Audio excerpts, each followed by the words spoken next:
A beloved healthcare worker is viciously attacked in her home. We got a female down, blood all over the place. I've never seen anything this brutal before. Severe head trauma, multiple stab wounds. Her daughter is the only witness. She mentioned something about an intruder, somebody broke in. She's completely catatonic. She has no touch with reality at all. Is she gonna be okay? An investigation reveals the cracks in a loving relationship. It was almost like sisters, that they just really got along.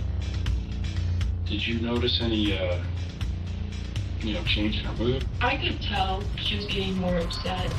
The evidence points to a suspect who is desperate to hide the truth. She was really trying to keep up this facade that everything in her world was okay.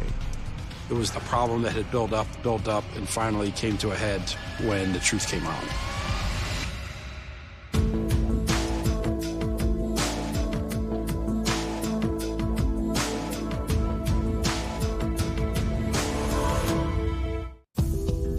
On March 3rd, 2020, police in Akron, Ohio receive an alarming call from a nearby university. The callers were from the University of Mount Union in Alliance, Ohio. It's about 40 minutes from here. And they were calling because they were in the middle of a conversation with somebody named Brenda Powell in reference to Brenda's daughter, Sydney Powell, who was a student at Mount Union, and the conversation got interrupted in a strange way. They reported that they heard a bunch of strange noises they described as a couple loud thuds, screams, and then some other, just unusual sounds, and then the phone went dead. They tried to call back, and they didn't get an answer. They were concerned that something had happened to Brenda. They wanted us we the police, to go out and just to check, making sure everything's okay. When the officers arrived, they went to the front door. I can hear her screaming in there. Front door is locked. Officer Legacy went around towards the rear of the house, and he had noticed that one of the rear windows had been broken, and there appeared to be some blood around it. There was a sliding glass patio door, and he had observed that had also been broken in. Akron Police! And then there was some blood, looked like some blood smears there. Akron Police! And that's where he made entry. Inside, the officer finds a young woman covered in blood. Where's your mom at? No, there's so much blood. No, please! Mom! She's in the corner now! She says she's Brenda's daughter, Sydney Powell. Sydney is just hysterical. She's preventing the officers from going down the hallway. She mentioned something about an intruder, somebody broke in. So they really don't know what they're dealing with. She did say that her mom was bleeding, so they went to check it out. Officer Legacy made the discovery that Brenda was on the floor in the bedroom, surrounded by a massive amount of blood. Brenda is bleeding from multiple wounds to her head and neck. So the officer immediately calls for emergency services. Sorry, this more. You just got crime scene. A little over. As officers rush to provide Brenda with life-saving care, Sydney is inconsolable. She was very emotional. Come on. Screaming. So their first action was to remove Sydney from the interior of the scene. Come on. Is she gonna be okay? Come on. Come on. You just need to cooperate with me, all right? I want my dad. Huh? I want my dad. What happened? What's going on? What's going on? We heard a bang. We heard a bang. And she told me to get out. And then I heard screaming. So I came back and she was on the ground. Okay, you heard a bang. Out back. There was a bang. Someone broken. The police are trying to determine what's going on. They see Sydney covered in blood. They don't know if there is an intruder that's gone, an intruder still on scene. In the house, police are pretty shocked to find out Brenda is still alive, considering the amount of blood on scene. So they try and do anything at all to stop the bleeding, to keep her alive as long as possible.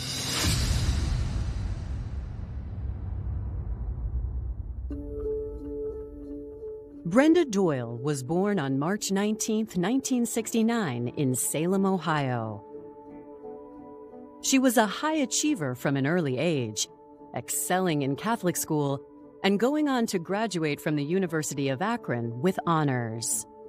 She had her degree in early childhood education. She then proceeded to work at Akron Children's Hospital as a child life specialist.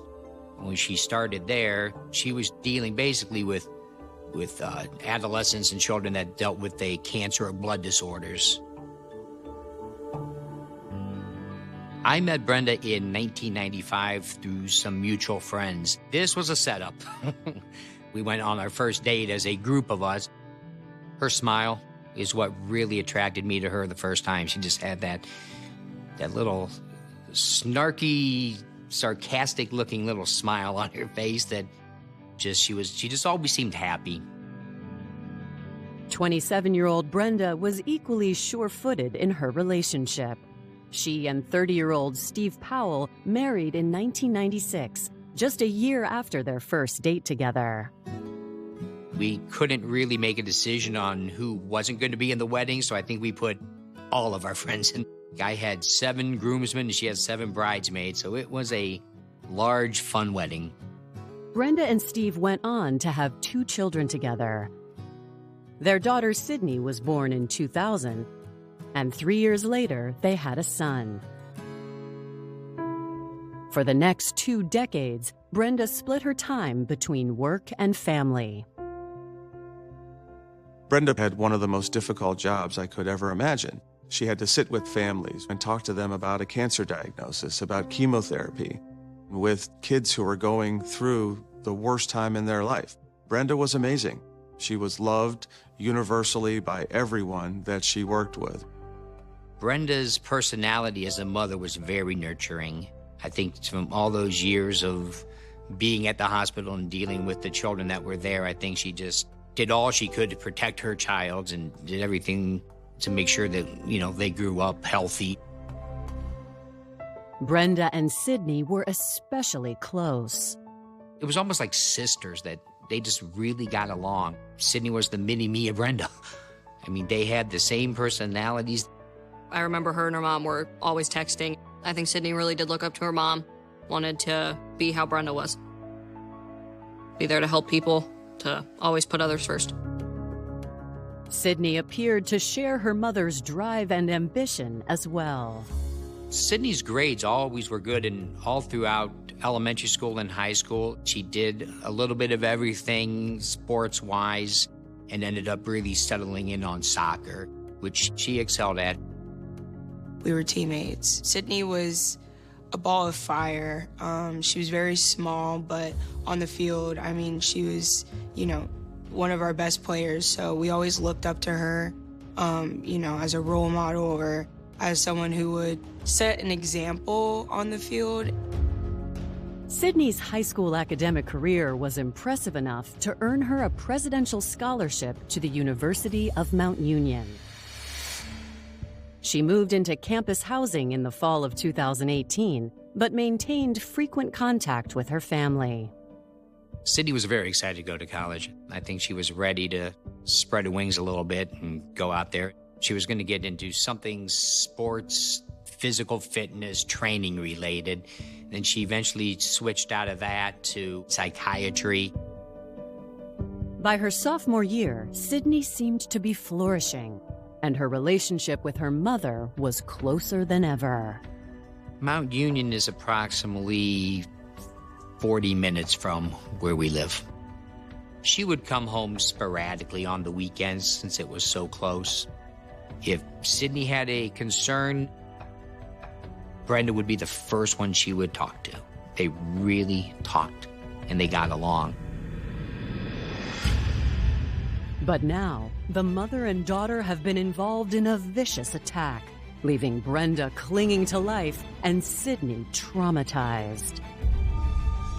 Are you cut? I don't think so.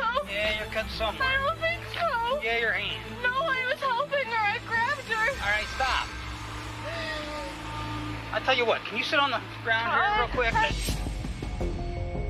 While first responders tend to Sydney and Brenda, Her father, Steve Powell, races home. I got a call from my friend, who happens to be a police officer, heard a call go out with my address.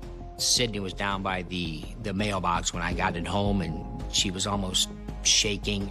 I had no idea what was going on. Coming up, a witness's erratic behavior perplexes officers. No, she's not acting right. And when tragedy strikes, detectives must grapple with a harsh reality. I'm sure at that point I ended up going into shock. And then after that, it's pretty much a blur.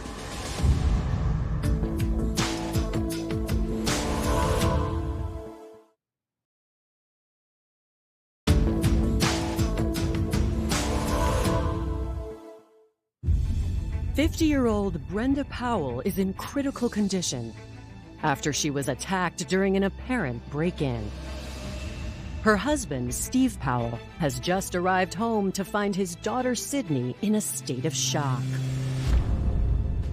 What's going on? What's this guy dad? I'm the dad. Okay, Sydney. I don't know. Okay. I don't know. Daddy! Where's my wife? The window's broken, Dad! Where? The back window's broken in! So you got the Daddy! inside there? So. I don't know! There was so much blood! I tried to go up into the house, and I made it basically as far into the front room as I could, and then they proceeded to escort me out of the house. You need to go outside, sir. No, I don't. Yes, you do. Outside. Back to the Somebody right. close All the me. way back to the right. Somebody close me. You need to stay outside. Go ahead. Please have a seat. I don't want to. Okay.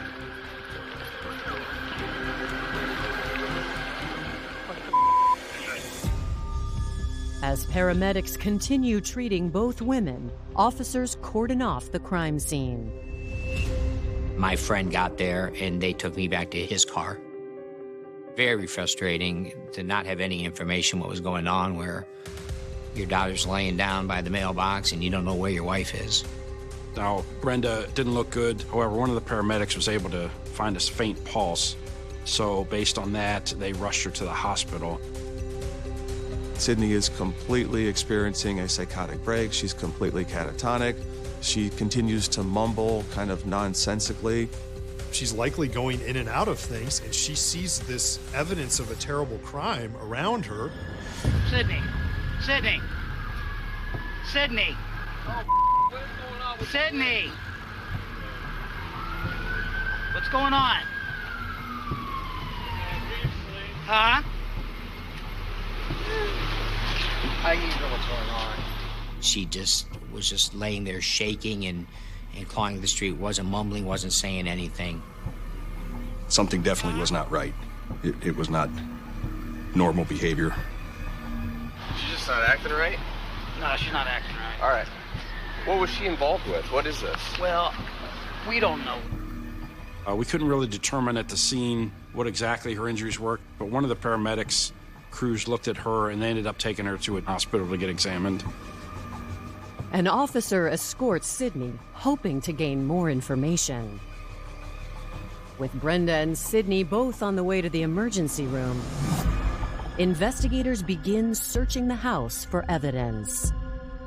When I arrived, I met with Officer Legacy, and he kind of took me through the path that he took through the house.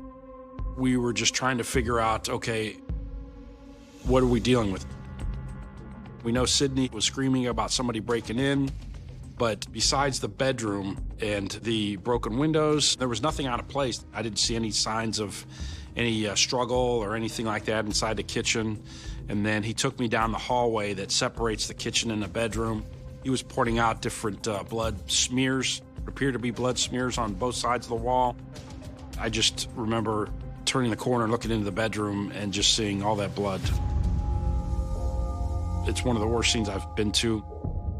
There was an iron skillet that was on the floor near to where Brenda was, and also a knife. It looked like to us that these might have been the possible weapons that were used. In addition to the weapons, detectives also find the cell phone Brenda was using when she was attacked. We're thinking, what happened? Are we dealing with somebody that broke in and attacked them for a burglary type situation? What about Sydney? Was Sydney involved in this? Does she have any information? It's about an 8 or 9 minute drive to the hospital. The police officers trying to figure out what's going on, asking Sydney some basic questions. What are you saying, Sydney? Huh? What are you saying? She's not making any sense. She has no touch with reality at all. From the ambulance, Sydney's then taken to the psychiatric ward. As Sydney is interacting with officers and her dad, something that we hear her say over and over again is, get out of the house, get out of the house. The police obviously don't know if she's a victim too. She is clearly in a state of shock.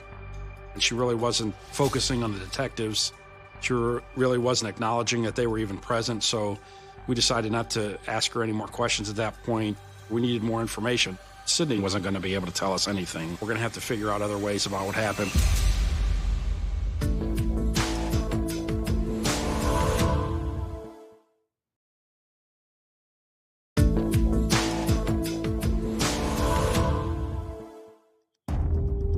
In the emergency room, doctors are doing everything they can to save Brenda Powell's life. Her 19-year-old daughter, Sydney, is being treated for wounds of her own. But she's still unable to tell anyone what happened. Investigators hope Brenda's husband, Steve, can provide some insight.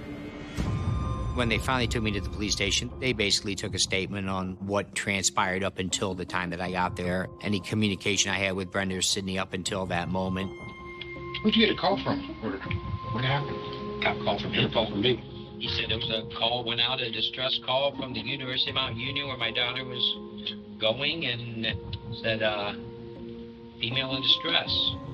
I said, well, that's funny because Brenda's there, my wife. Steve says the day began like any other.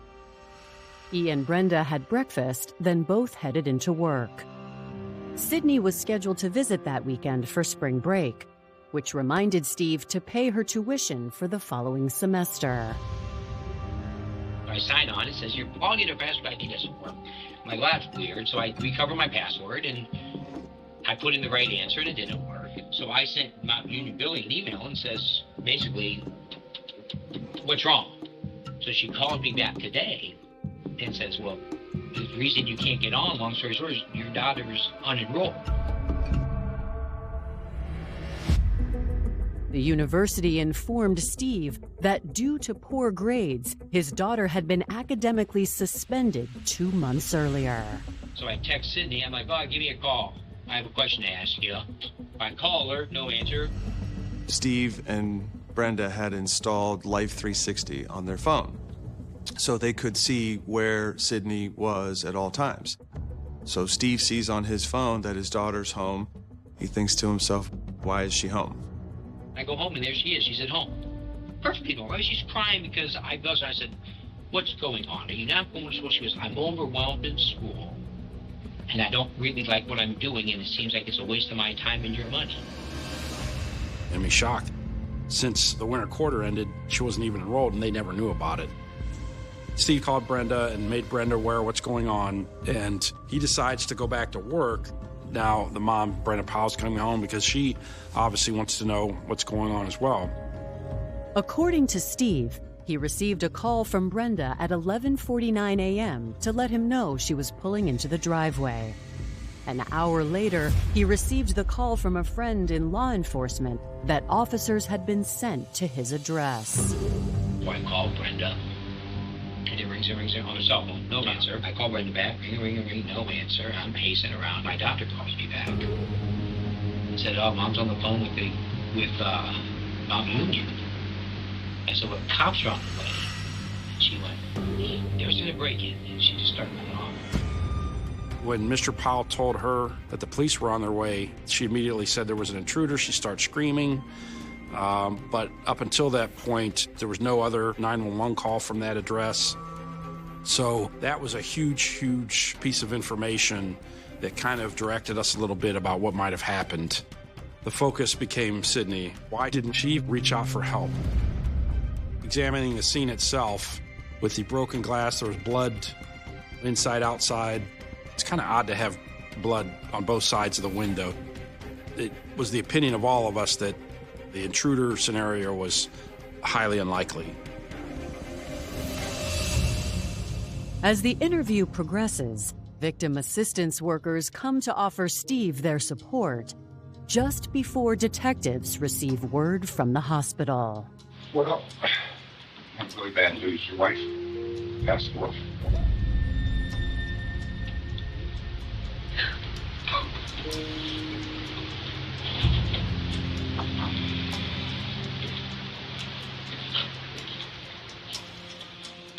What happened?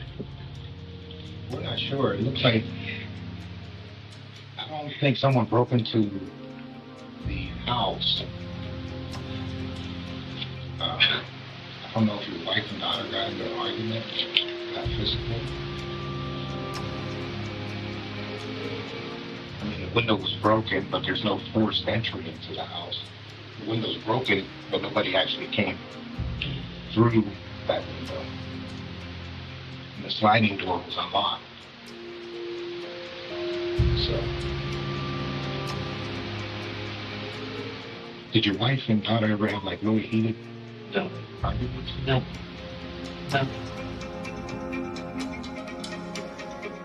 I'm just trying to figure out in my head, you know, what actually could have happened, because nothing was adding up to me.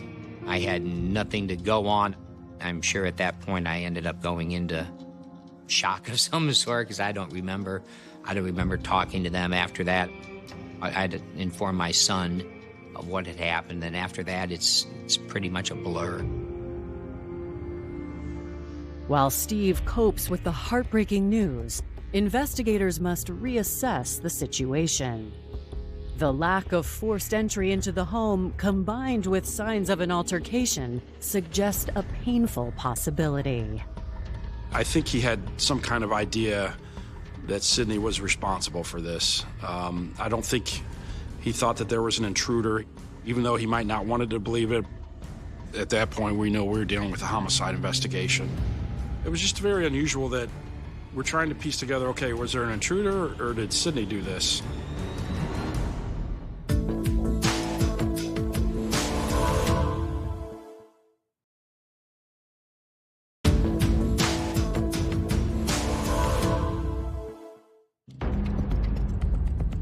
Despite her claims of a break-in, Sydney Powell has become an unexpected person of interest in her mother's murder. Since Brenda was on the phone with university administrators when she was attacked, detectives review her cell phone records for more information.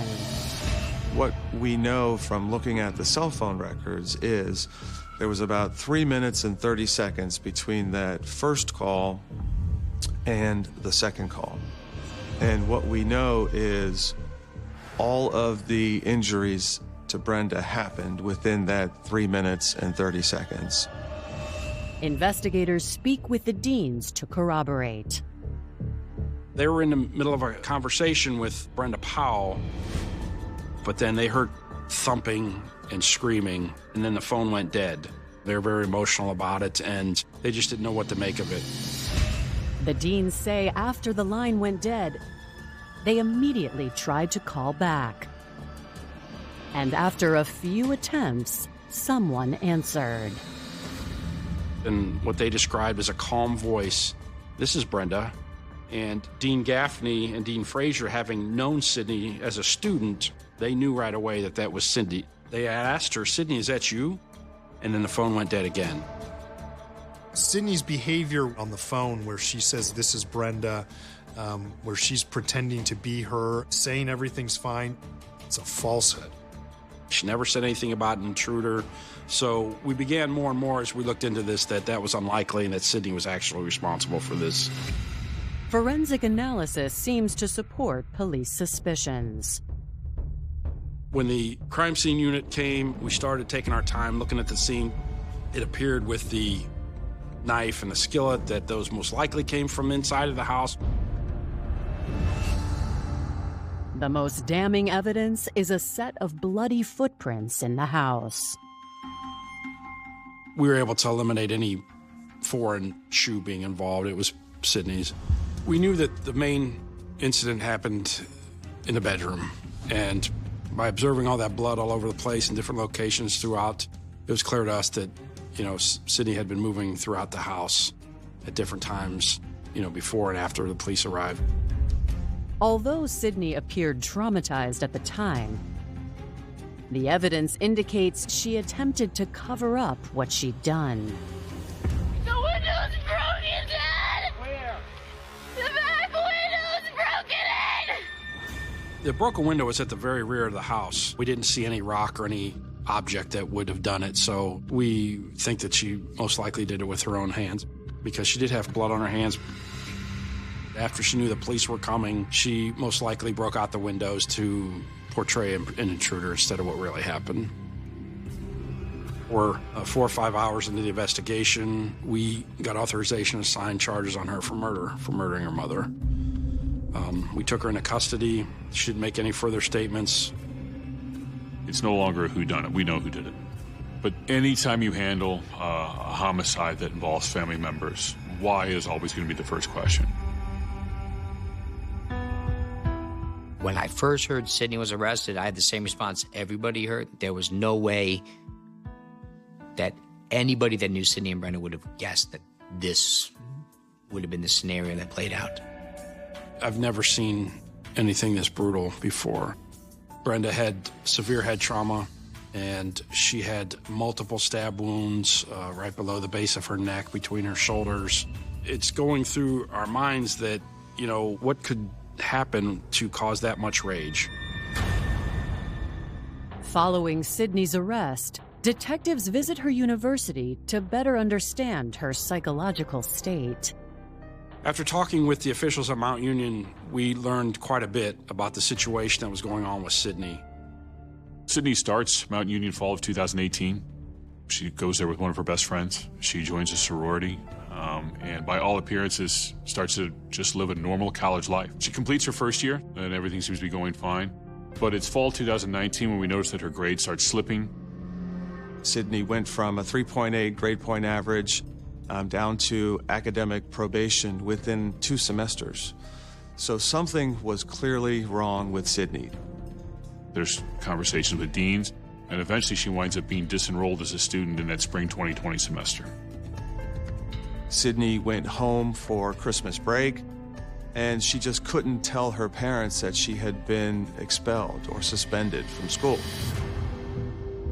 Sydney's college friends tell investigators she came back from the break acting like nothing was wrong.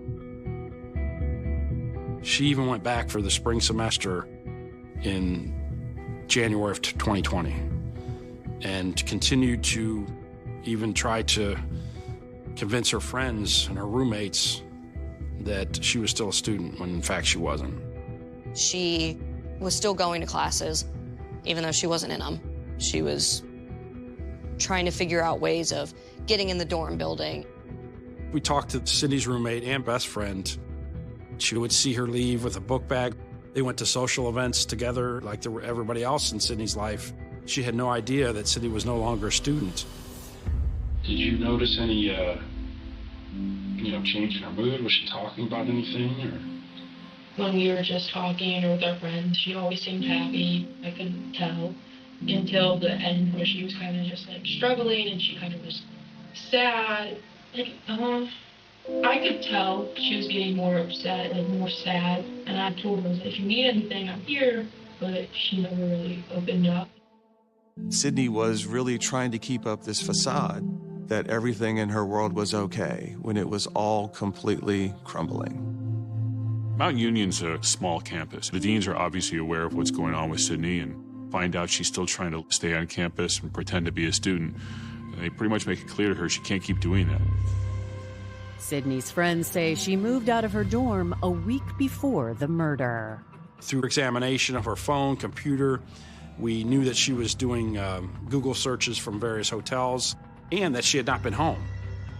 The school has made it pretty clear she's not allowed to stay on campus anymore. But she also knows she can't go home without letting her parents know what's been going on. So she doesn't want to choose that either. She's running out of money. She's running out of options. Coming up, was this a crime of passion or a mental health crisis?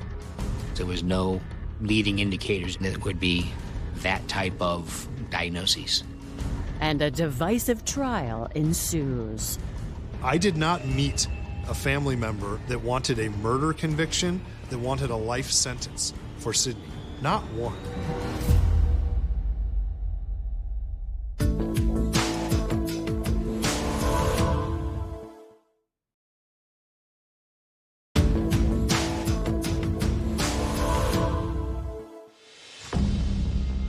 Sidney Powell's murder trial is set to begin in February 2022. 2 years after the brutal attack on her mother, Brenda Powell. Just before the court date arrives, prosecutors discover how she intends to plead. Our defense was she was insane at the time, and that prevented her from knowing the wrongfulness of her conduct. One of the different things about not guilty by reason of insanity is that the defense has the burden to prove by a preponderance of the evidence that the person is suffering from a severe mental disease or defect. She was being held involuntarily at the psychiatric unit. During that stay, they finally diagnosed her with schizophrenia.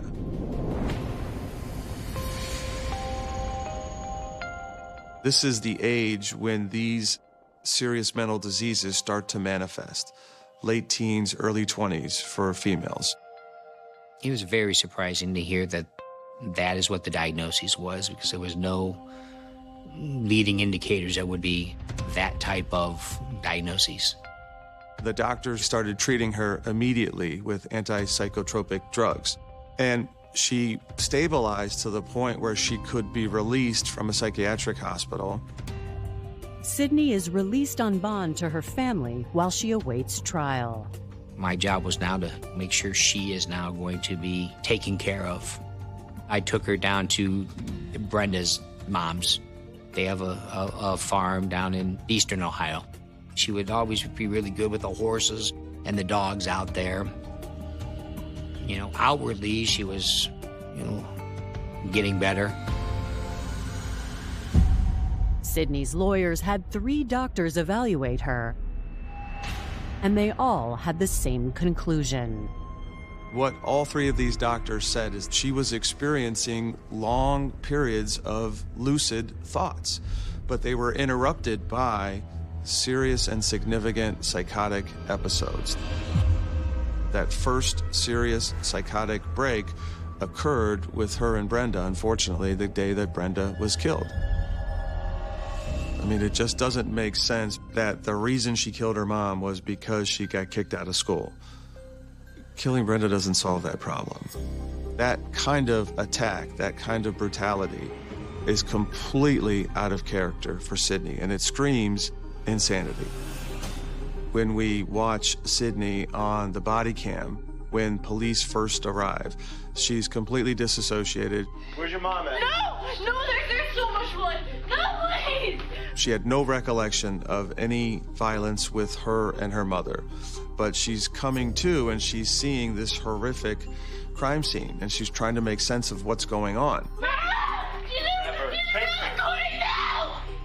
Each and every doctor that saw that video, saw that footage, said that's a catatonic state.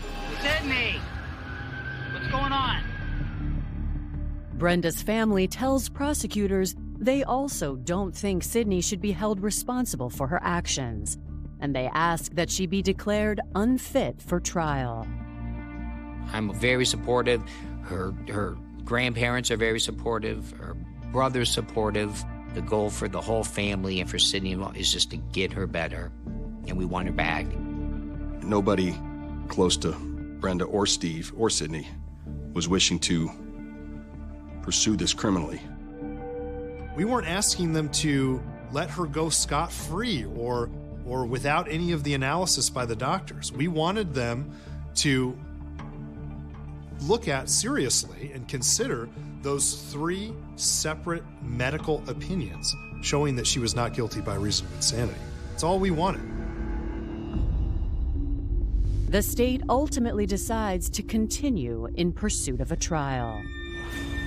The standard in Ohio is that not only does a person have some kind of mental disease going on at the time, But it's because of that mental disease that they couldn't appreciate the wrongfulness of their actions.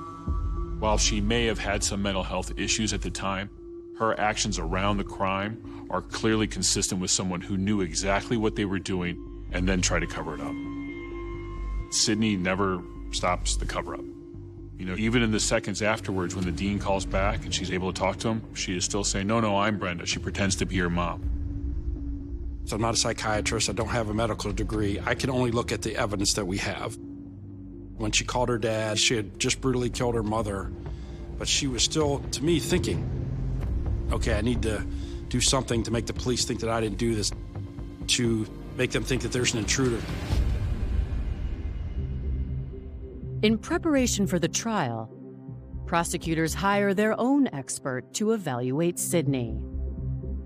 Dr. Obradovich takes a look at the case file, interviews the defendant, gets her hands on as much information as possible, and ultimately comes to the conclusion that Sydney is competent to stand trial and that she was sane at the time of the crime. The psychologist interprets Sydney's behavior not as evidence of insanity, but as a trauma response caused by witnessing her own brutal actions. Sydney was also diagnosed with post-traumatic stress disorder as a result of what she had done to her mom and all the after effects.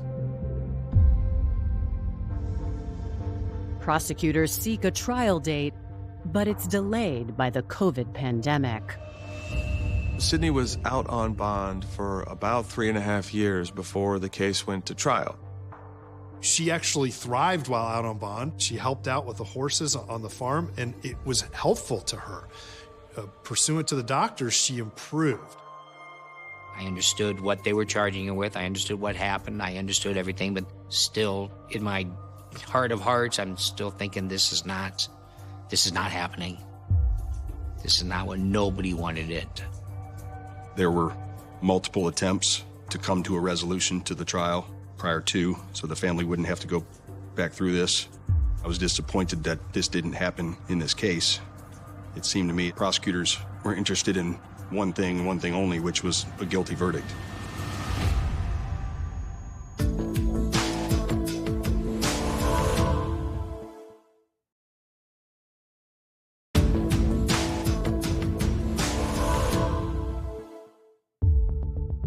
After multiple postponements, Sydney Powell's murder trial begins on September 7th, 2023, nearly 4 years after the death of her mother.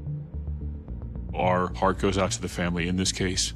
I know that they had different wishes, and I do respect that. But ultimately, we have to do our job and prosecute a crime. What the whole trial centered upon was, did she know what she was doing, or was it under the influence of some type of mental disability? What you have is a battle of the experts. It was really all or nothing. And what I mean by that is it was either guilty of murder or not guilty by reason of insanity. The trial is broadcast on television and streamed online. Watching the trial was hard. I think myself, along with everyone else who tuned in, just wanted to know why. Why did she do the gruesome things that she did to her mom? Who was her best friend, confidant, or someone that, really loved and supported her? You just look into her eyes like that's not her. She's not there. Seeing the body cam footage was, I think, harder than I thought it was going to be. Hearing her yell. Is she gonna be okay? The Sydney Powell I knew wouldn't ever do something like that. Sydney! We think the evidence showed clearly and conclusively that What's going on? Sydney was in the midst of a horrific, psychotic, violent break and did not know the wrongfulness of her conduct. After 2 weeks of hearing the evidence, the case rests in the hands of the jury. Unfortunately, they came back and said murder. They do not buy that she was insane at the time. In the state of Ohio, there's only one sentence for murder, and that is life in prison with the possibility of parole after 15 years. So the judge imposed that sentence. Although we were prepared for, as best you can, a guilty verdict, it was still soul-crushing. We understand that this was not Sydney. This was a very small little snippet in time that something went horribly wrong. To the investigators and the prosecutors, it wasn't from mental illness, it was just from a problem that had built up and finally came to a head when the truth came out. It's in that moment when she makes that decision that she's going to stop her mom from having a conversation from the dean. In that split second when she realized that her lie was going to be uncovered, she snapped.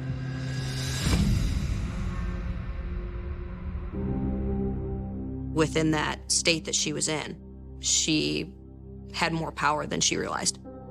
Deep down, I feel like she wasn't intentionally trying to kill her mom. Even after her conviction, Sydney's loved ones are pursuing an appeal. I think she knows, and if she doesn't, we tell her that, we still love her. Brenda would want us to continue to fight. I have that sense of feeling that she is right there with us, leading this charge to help Sydney. A lot of people told me how much Brenda touched, maybe not even their lives, but their cousin or anybody. She just could do that. I've spent a lot of time with Sydney, and Sydney, more than anyone on the planet, is trying to search for some answer. And, she is also incredibly remorseful and grieving the loss of her mom, the loss of her best friend. I really feel for the Powell family. It's tragic. I feel for Steve having to lose his wife in this manner and then essentially lose his daughter. I can't imagine what they're going through. It's just tragic. After Brenda's passing, we tried to figure out a way to keep her memory alive. And they actually came up with a Brenda K. Powell scholarship that's at Akron Children's Hospital that gives financial reward for kids that have gone through cancer and are going on to higher education. Brenda, loved working with the kids at the hospital. That's just the way Brenda was. She was like the mother to them all. She was just a sweet soul.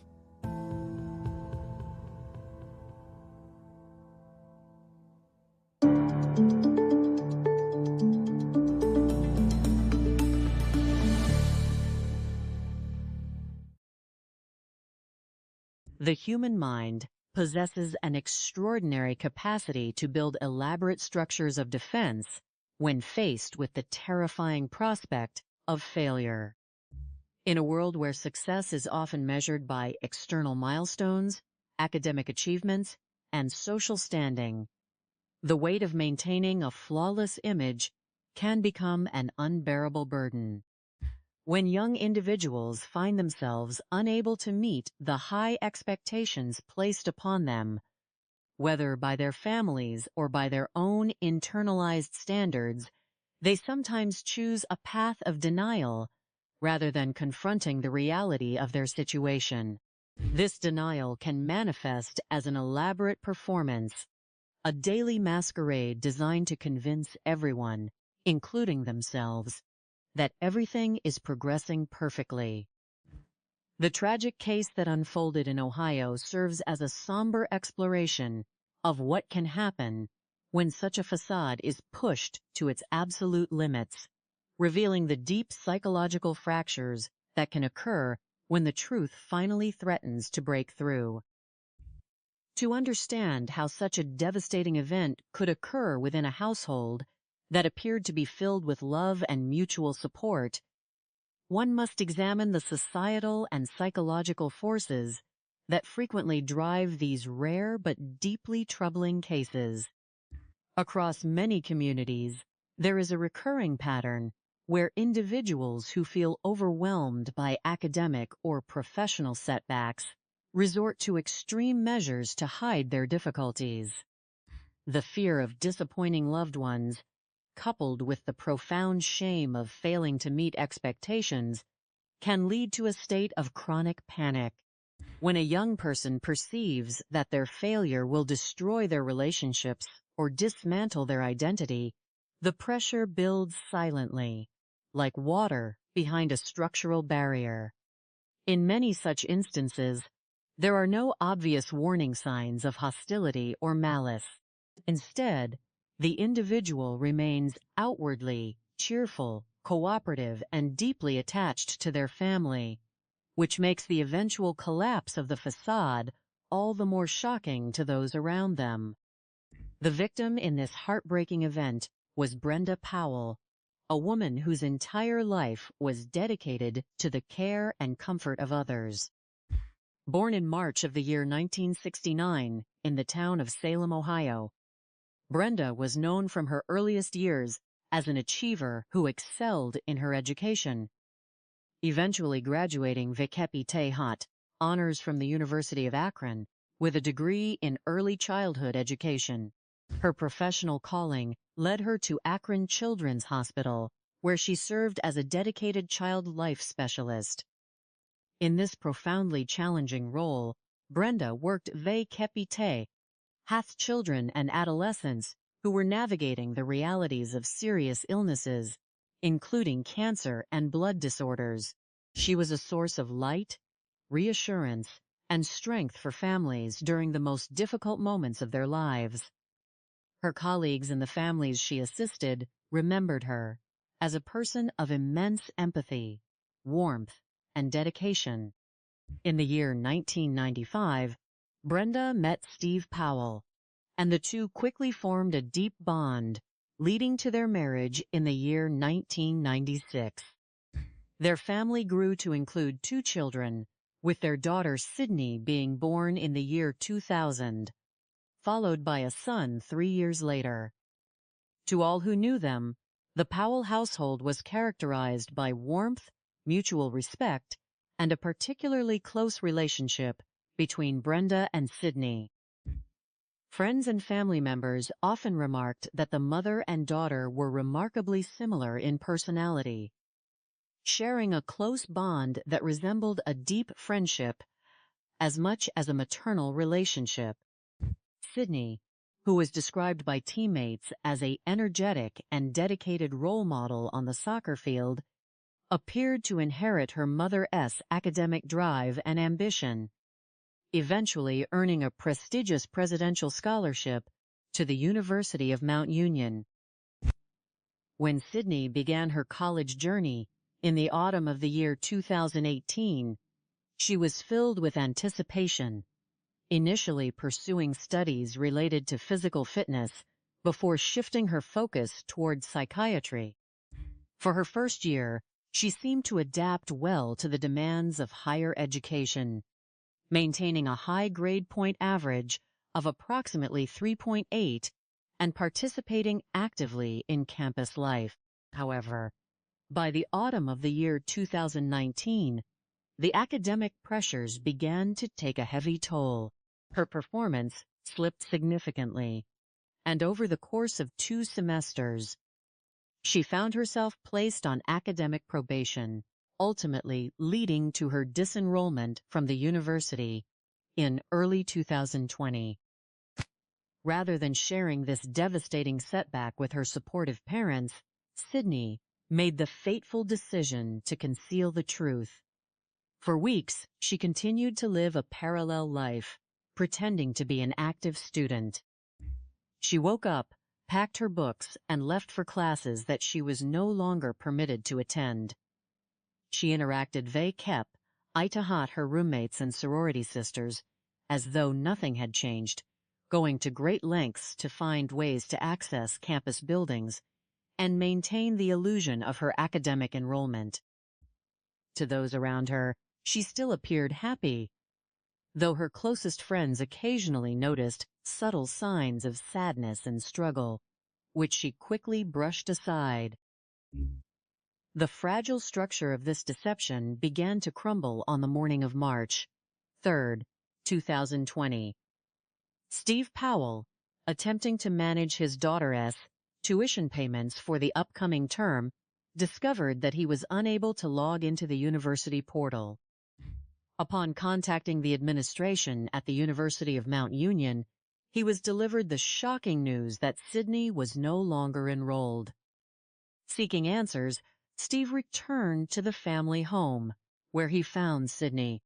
When confronted, Sydney became emotional, explaining that she felt overwhelmed by the demands of her studies and felt her path was a waste of time and resources. Steve, seeking to address the situation constructively, contacted Brenda at her workplace to inform her of the discovery. Brenda immediately left her job to return home, determined to understand what had transpired and to support her daughter through this crisis. The events that followed within the walls of the Powell residence occurred with a suddenness that defied the years of peace and affection that had preceded them. At approximately 11:49 in the morning, Brenda arrived home. Shortly thereafter, representatives from the university administration initiated a telephone call to the Powell residence to discuss Sydney's situation with Brenda. It was during this conversation, while the university staff members were speaking with Brenda, that the call was abruptly interrupted by a series of alarming sounds described as loud impacts and distressed vocalizations, before the connection went completely silent. Concern for Brenda's safety prompted the administrators to attempt to call back. When the phone was briefly answered, a voice claiming to be Brenda assured them that everything was fine. But the administrators immediately recognized the voice as belonging to Sydney, and the line went dead once more. Sensing that something was terribly wrong, the university officials contacted local law enforcement in Akron, requesting a wellness check at the home. Upon arriving at the residence, officers from the local police department immediately noted indicators of a serious disturbance. An officer inspecting the exterior of the house discovered a broken window at the rear of the property, along with a shattered sliding glass door, both marked with traces of blood. Entering the home, officers encountered Sydney in a state of extreme emotional distress, covered in blood and behaving in an erratic manner. She repeatedly spoke of an intruder who had forced entry into the home, directing the officers' attention away from the interior hallway. Despite her attempts to impede their progress, an officer proceeded down the corridor and discovered Brenda lying in the bedroom, suffering from severe and life-threatening physical trauma to her head and neck. Despite the massive loss of blood, Brenda still exhibited a faint pulse, prompting first responders to immediately initiate life-saving measures and transport her to a local medical facility where she tragically succumbed to her injuries. In the immediate aftermath of the tragedy, investigators began a meticulous examination of the residence to determine the sequence of events. While Sydney was transported to a medical facility for psychological evaluation, having exhibited signs of what appeared to be a severe dissociative or catatonic state, detectives scrutinized the physical evidence left at the scene. It quickly became apparent that the narrative of an external intruder was inconsistent with the physical realities of the home. The broken rear window and sliding door showed traces of blood on both the interior and exterior surfaces, suggesting they had been shattered from the inside rather than the outside. Furthermore, there were no foreign footprints in the snow or soil around the entry points, and the instruments of the assault, an iron skillet and a kitchen knife, were identified as items originating from within the household itself. The most compelling evidence, however, came from the digital and forensic timeline reconstructed by the investigative team. Phone records revealed that a mere 3 minutes and 30 seconds had elapsed between the initial call from the university and the subsequent callback. Within this brief window, the physical confrontation had occurred, and the perpetrator had attempted to assume Brenda's identity on the phone, to quiet the concerns of the administrators. Additionally, forensic experts identified bloody footwear impressions throughout the home that matched the shoes worn by Sydney, with no evidence of any other individual's presence during the critical time frame. This objective data led investigators to conclude that the break-in had been staged in a desperate, last-minute attempt to divert suspicion. Within hours of the incident, the decision was made to place Sydney under arrest on charges of murder. The legal proceedings that followed over the next 3 years highlighted the complex intersection of criminal justice and mental health. The defense asserted a plea of not guilty by reason of insanity, presenting evaluations from 3 independent medical professionals who diagnosed Sydney with schizophrenia, a severe mental illness that often manifests during late adolescence or early adulthood. These experts argued that Sydney had experienced a profound psychotic break, rendering her unable to comprehend the wrongfulness of her actions at the moment of the tragedy. They pointed to her catatonic state and erratic behavior captured on police body cameras as evidence of a mind completely detached from reality. Conversely, the prosecution presented a different perspective, supported by their own medical expert, Dr. Obradovich. The state argued that while Sydney may have been experiencing significant stress and psychological distress, her actions immediately following the confrontation, including the attempt to mimic her mother on the telephone, the staging of the broken windows to simulate a burglary, and the fabrication of an intruder story to arriving officers, demonstrated a high level of cognitive functioning and an acute awareness of the wrongfulness of her conduct. The prosecution maintained that the assault was an act of sudden, overwhelming panic and rage, born from the realization that her elaborate web of deception had been permanently exposed. After hearing the extensive testimony and the conflicting opinions of the medical experts, the jury returned a verdict of guilty on all counts in September of the year 2023.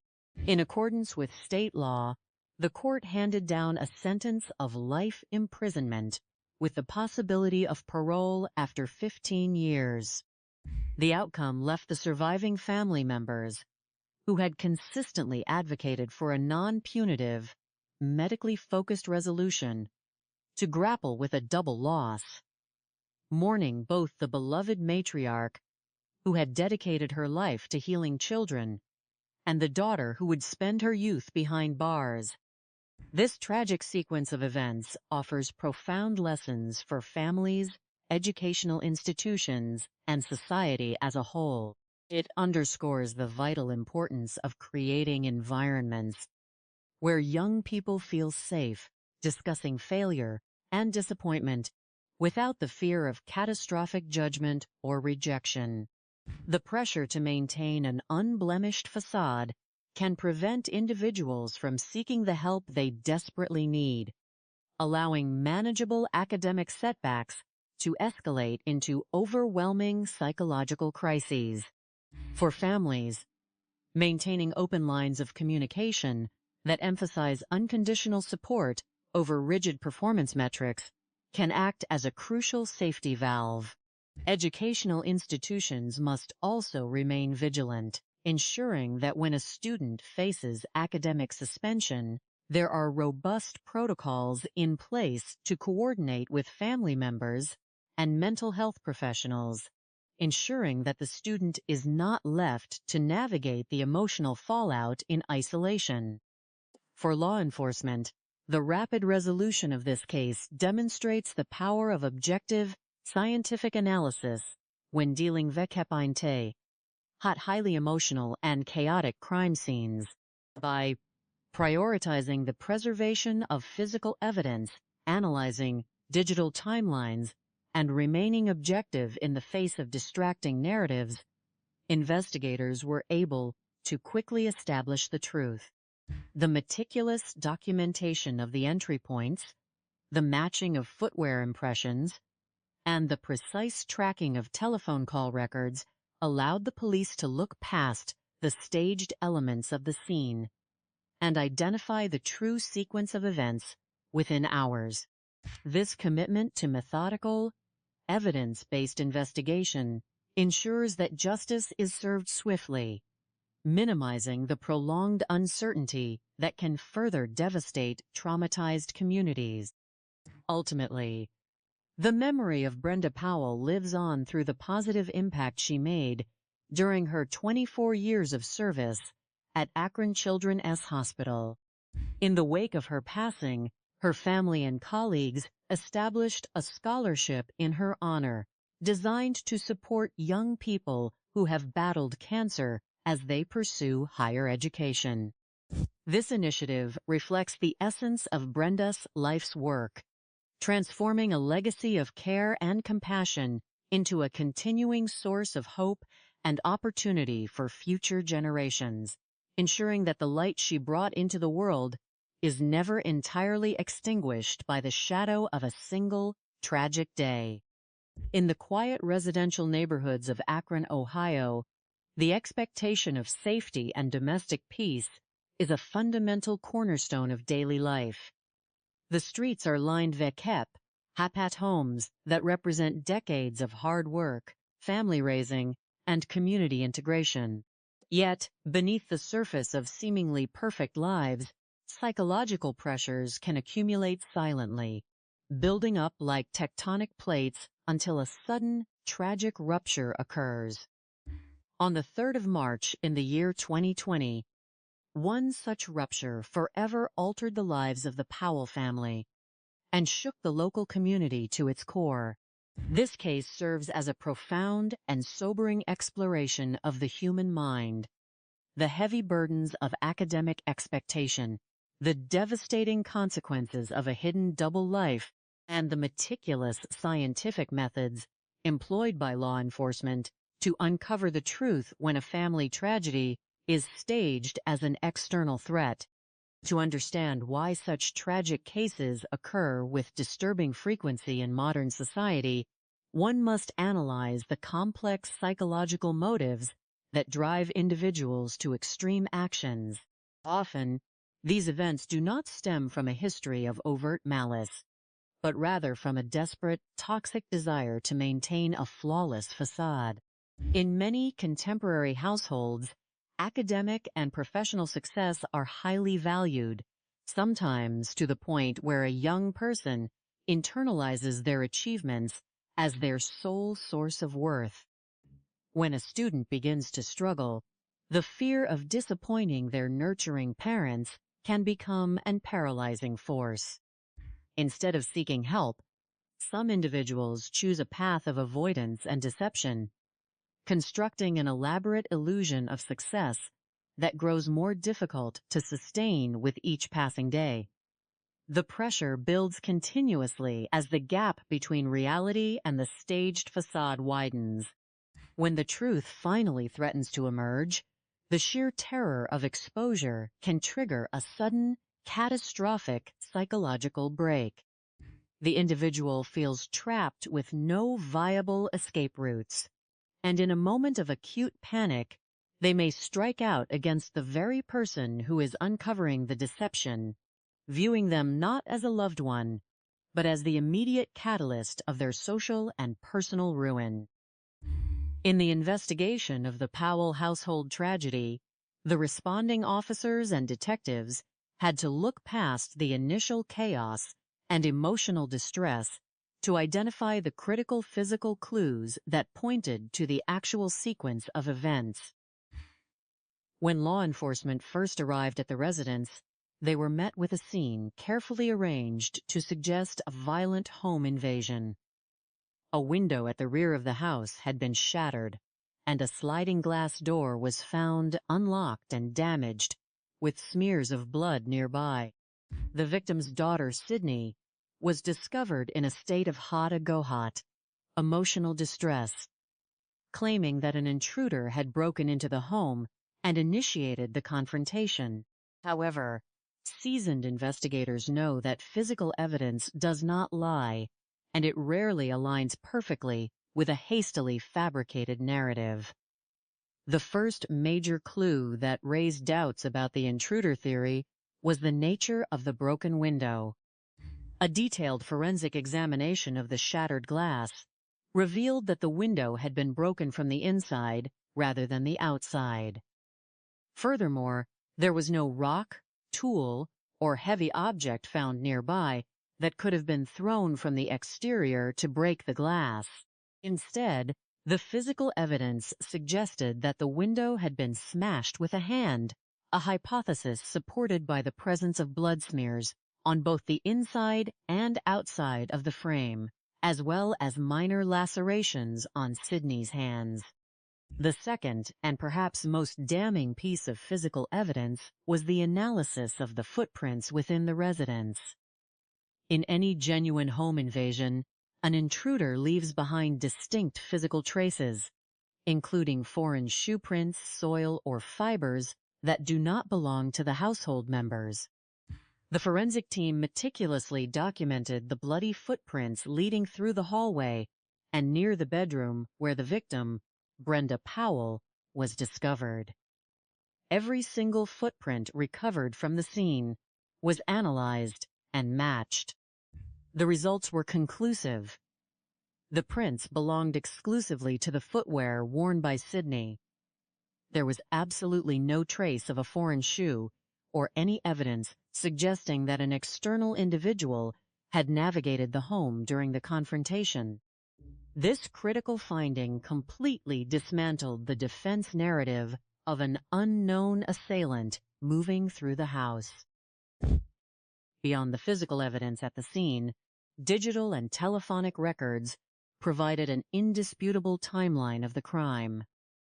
Brenda Powell had been on a phone call with representatives from the University of Mount Union at MOF the exact moment the altercation began.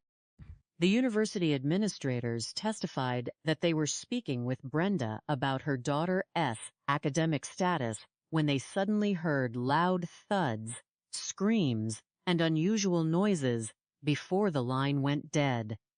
The administrators immediately attempted to call back. When the phone was answered a few moments later, a voice claiming to be Brenda answered, speaking in a calm manner and assuring the caller that everything was fine before hanging up. However, the administrators, who were familiar with Sydney, immediately recognized the voice on the call as the daughter pretending to be her mother. This brief, calculated attempt to impersonate the victim and cover up the incident occurred during a critical 3-minute and 30-second window between the first and second phone calls. This telephonic evidence demonstrated a high level of cognitive functioning and an immediate attempt to deceive, which heavily contradicted the defense assertion that Sydney was entirely detached from reality and unaware of the wrongfulness of her actions. The investigation also highlighted the distinct contrast between the perceived sophistication of the crime and the reality of a panicked, amateurish attempt at a cover-up. At first glance, the staging of a break-in by breaking a rear window and unlocking a sliding door might seem like a calculated effort to redirect blame. However, under professional police scrutiny, such attempts are highly unsophisticated and easily dismantled. Criminals who act out of sudden panic often make critical errors because they lack the foresight to anticipate forensic analysis. They do not realize that blood spatter patterns, glass fracture mechanics, and footprint analysis can easily reconstruct the true direction of forces and movements within a room. S. decision to answer her mother's phone and attempt to mimic her voice was a desperate split-second choice that ultimately served as one of the strongest indicators of her guilt, as it proved she was conscious of the call and sought to prevent university staff from alerting authorities or discovering the truth. Reflecting on this deeply unfortunate case allows society to draw vital life lessons aimed at preventing future domestic tragedies. The most prominent lesson is the absolute necessity of fostering open, honest, and non-judgmental communication within families. Parents must ensure that their children understand that their worth is not tied solely to academic grades, career milestones, or outward achievements. When a young person feels that a single failure will result in the complete withdrawal of parental love or social standing, they are far more likely to hide their struggles. Educational institutions also play a critical role in this dynamic. Universities and schools must establish robust support systems that not only identify struggling students, but also provide safe avenues for them to communicate their difficulties to their families. If Sydney had felt comfortable disclosing her academic probation and subsequent suspension during the fall of 2019, the cycle of deception would have been broken long before it escalated to violence on that fateful day in the spring of 2020. Furthermore, this case offers valuable insights into how law enforcement agencies can resolve complex domestic investigations more rapidly and efficiently. A key experience from this investigation is the importance of securing a comprehensive digital and telephonic timeline immediately upon arriving at a scene. By quickly contacting the university and obtaining the statements of the administrators who were on the phone with the victim, the detectives were able to establish a precise window of 3 minutes and 30 seconds during which the event occurred. This immediate temporal boundary allowed investigators to focus their efforts and quickly identify the contradictions in the suspect's initial statements. Additionally, the rapid integration of behavioral analysis with physical forensic science is essential. When an individual's emotional response at a crime scene appears highly erratic or theatrical, investigators must remain objective, relying strictly on the silent testimony of physical evidence, such as the direction of broken glass and the ownership of footprints, to guide their theories. To appreciate the full depth of this tragedy, one must look closely at the lives of the individuals involved. Brenda Powell, born on the 19th of March in the year 1969 in the town of Salem, Ohio, was a woman whose entire life was defined by service, empathy, and academic excellence. From her early years in Catholic school to her graduation with honors from the University of Akron, with a degree in early childhood education, Brenda demonstrated a natural calling to help others. She found her professional home at Akron Children's Hospital, where she worked as a child life specialist.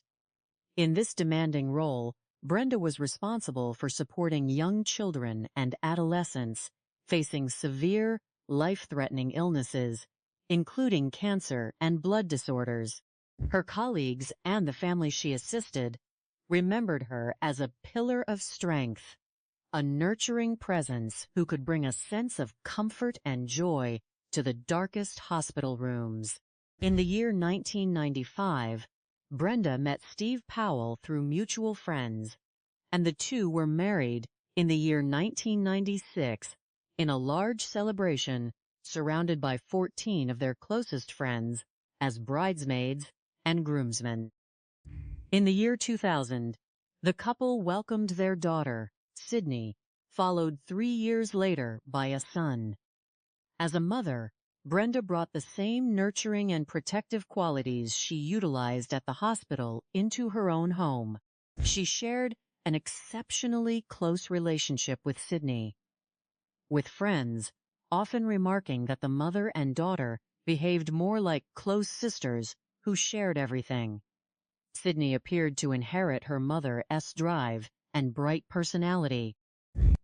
Throughout her elementary and high school years, Sydney excelled academically and athletically, eventually finding her passion in soccer. Her talent and dedication earned her a prestigious presidential scholarship to the University of Mount Union in Alliance, Ohio, a campus located approximately 40 minutes from the family home in Akron. Sydney moved into campus housing in the fall of 2018, eager to begin her studies in sports and physical fitness before eventually transitioning her academic focus to psychiatry. To all outward appearances, Sydney's transition to college life was highly successful. She joined a sorority, made close friends, and maintained regular contact with her family, often returning home on weekends to visit her parents. However, by the fall of 2019, the academic demands began to take a heavy toll. Sydney's grades began to decline significantly, dropping from an impressive 3.8 grade point average to academic probation within 2 semesters. Unable to face her family with this reality, Sydney kept the academic struggle a closely guarded secret. When she was officially suspended and disenrolled from the university in early 2020, she chose not to return home or confess the truth. Instead, she embarked on an elaborate double life. Over the Christmas break, she acted as though nothing was wrong, and when the spring semester began in January of 2020, she returned to Alliance, pretending to attend classes, seeking ways to access dorm buildings, and eventually staying in various local hotels as she ran out of options and financial resources. The tension reached a critical peak on the morning of March 3rd, 2020. Steve Powell, attempting to pay Sydney's tuition for the upcoming semester, discovered he could not log into the university portal. Upon contacting the university administration, he was shocked to learn that his daughter had been academically suspended 2 months prior.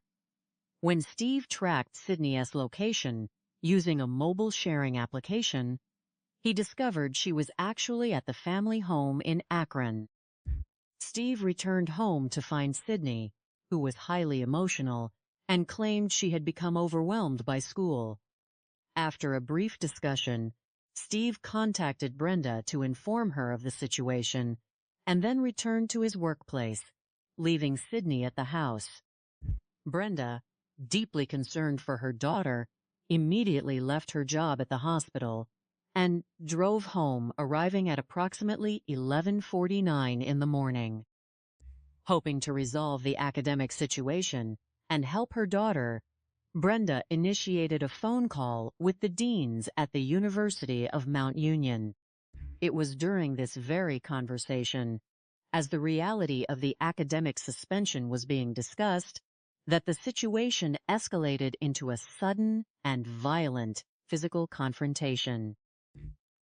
The university staff on the other end of the line heard loud impact noises and screams before the connection was severed. When they called back, Sydney answered the phone, trying desperately to sound like her mother to convince them that the situation was under control. Recognizing that the voice was not Brenda S., the staff immediately contacted the local police department, requesting a welfare check at the Powell residence. When the first responding officers arrived at the scene, they discovered a broken window and door at the rear of the home, with blood smears indicating a struggle. Inside, they encountered Sydney, who was covered in blood and behaving in an erratic, highly distressed manner, screaming about an intruder who had broken into the home and fled. Down the hallway, in the master bedroom, an officer discovered Brenda lying on the floor with severe physical injuries. Despite the significant trauma she had suffered, Brenda still had a faint pulse, and paramedics rushed her to the hospital while officers secured the area and escorted Sydney outside. Sadly, Brenda succumbed to her injuries shortly after arriving at the medical facility.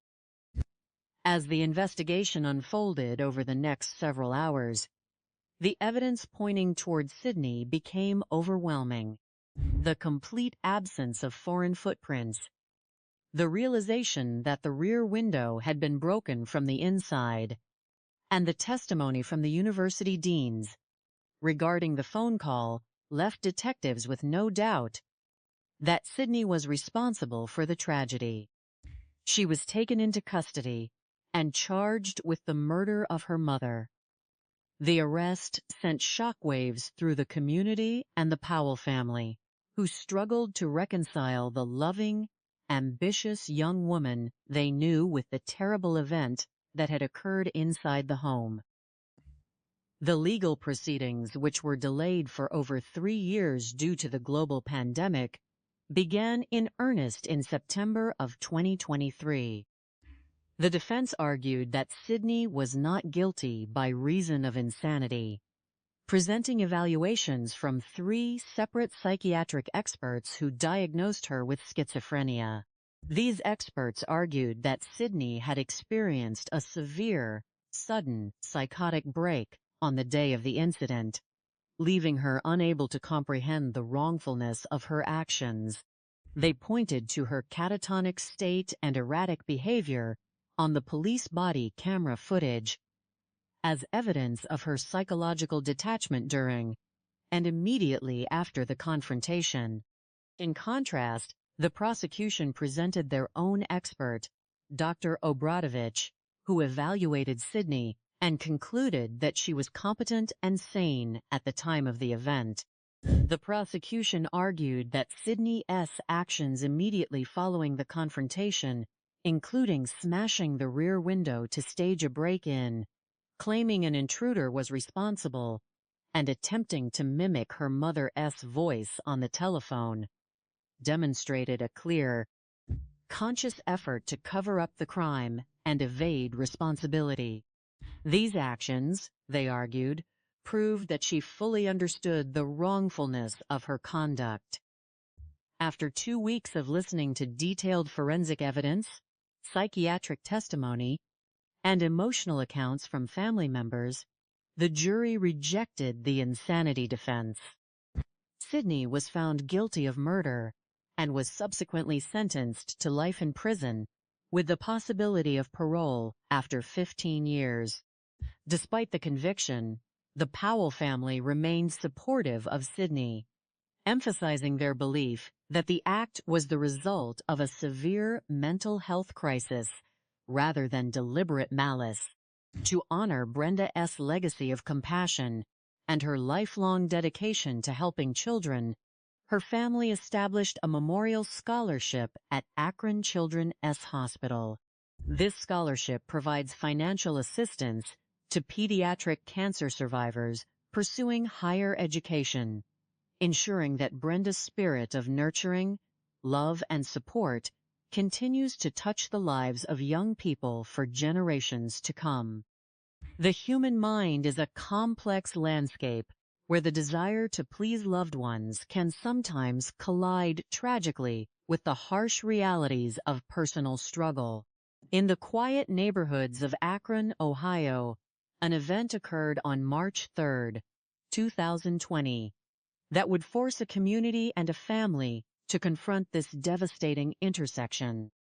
The case of Brenda Powell and her daughter Sydney Powell serves as a profound subject of study for criminologists, psychologists, and society at large.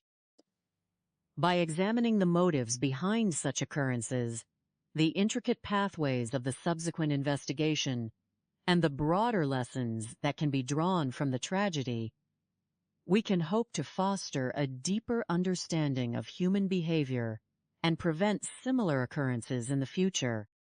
To understand why such tragic cases occur, one must look closely at the psychological and social pressures that often build up in high-achieving families. Frequently, these crimes do not stem from a sudden, inexplicable malice, but rather from a slow accumulation of unaddressed pressure and fear. In many modern families, there is an intense expectation of success, where academic performance and career paths are closely tied to a person's worth and identity. When a young person begins to struggle or fail, the fear of disappointing their parents, who have invested so much love, time, and financial resources into their future, can become entirely paralyzing. Instead of reaching out for help, the individual may choose to construct an elaborate facade, pretending that everything is going well when, in reality, their world is falling apart.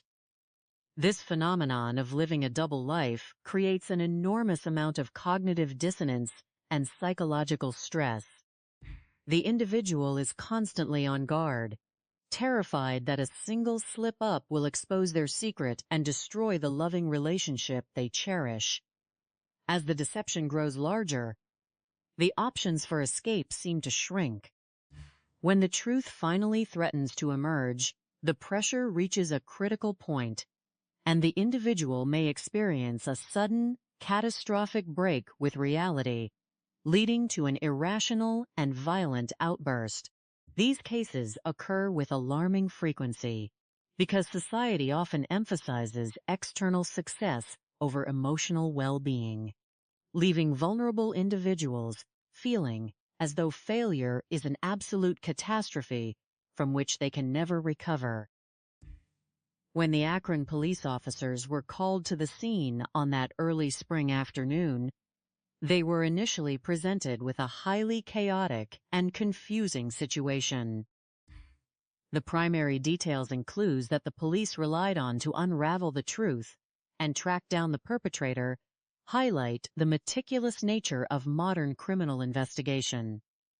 The first and most critical clue was the timeline established by telephone records. Brenda Powell had been on the telephone with administrators from the University of Mount Union when the physical confrontation began. The university deans reported hearing loud noises, screams, and physical struggles before the line went dead. By analyzing the telephone records, investigators determined that there was a window of only 3 minutes and 30 seconds between the initiation of that call and a subsequent call. Every single injury suffered by the victim had to have occurred within this brief time frame. The second major clue came from the suspicious behavior during the follow-up call.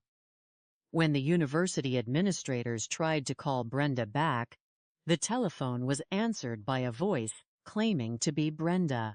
However, the administrators, who were well acquainted with Sydney, immediately recognized the voice as belonging to the daughter, not the mother. The caller insisted that everything was fine and then disconnected.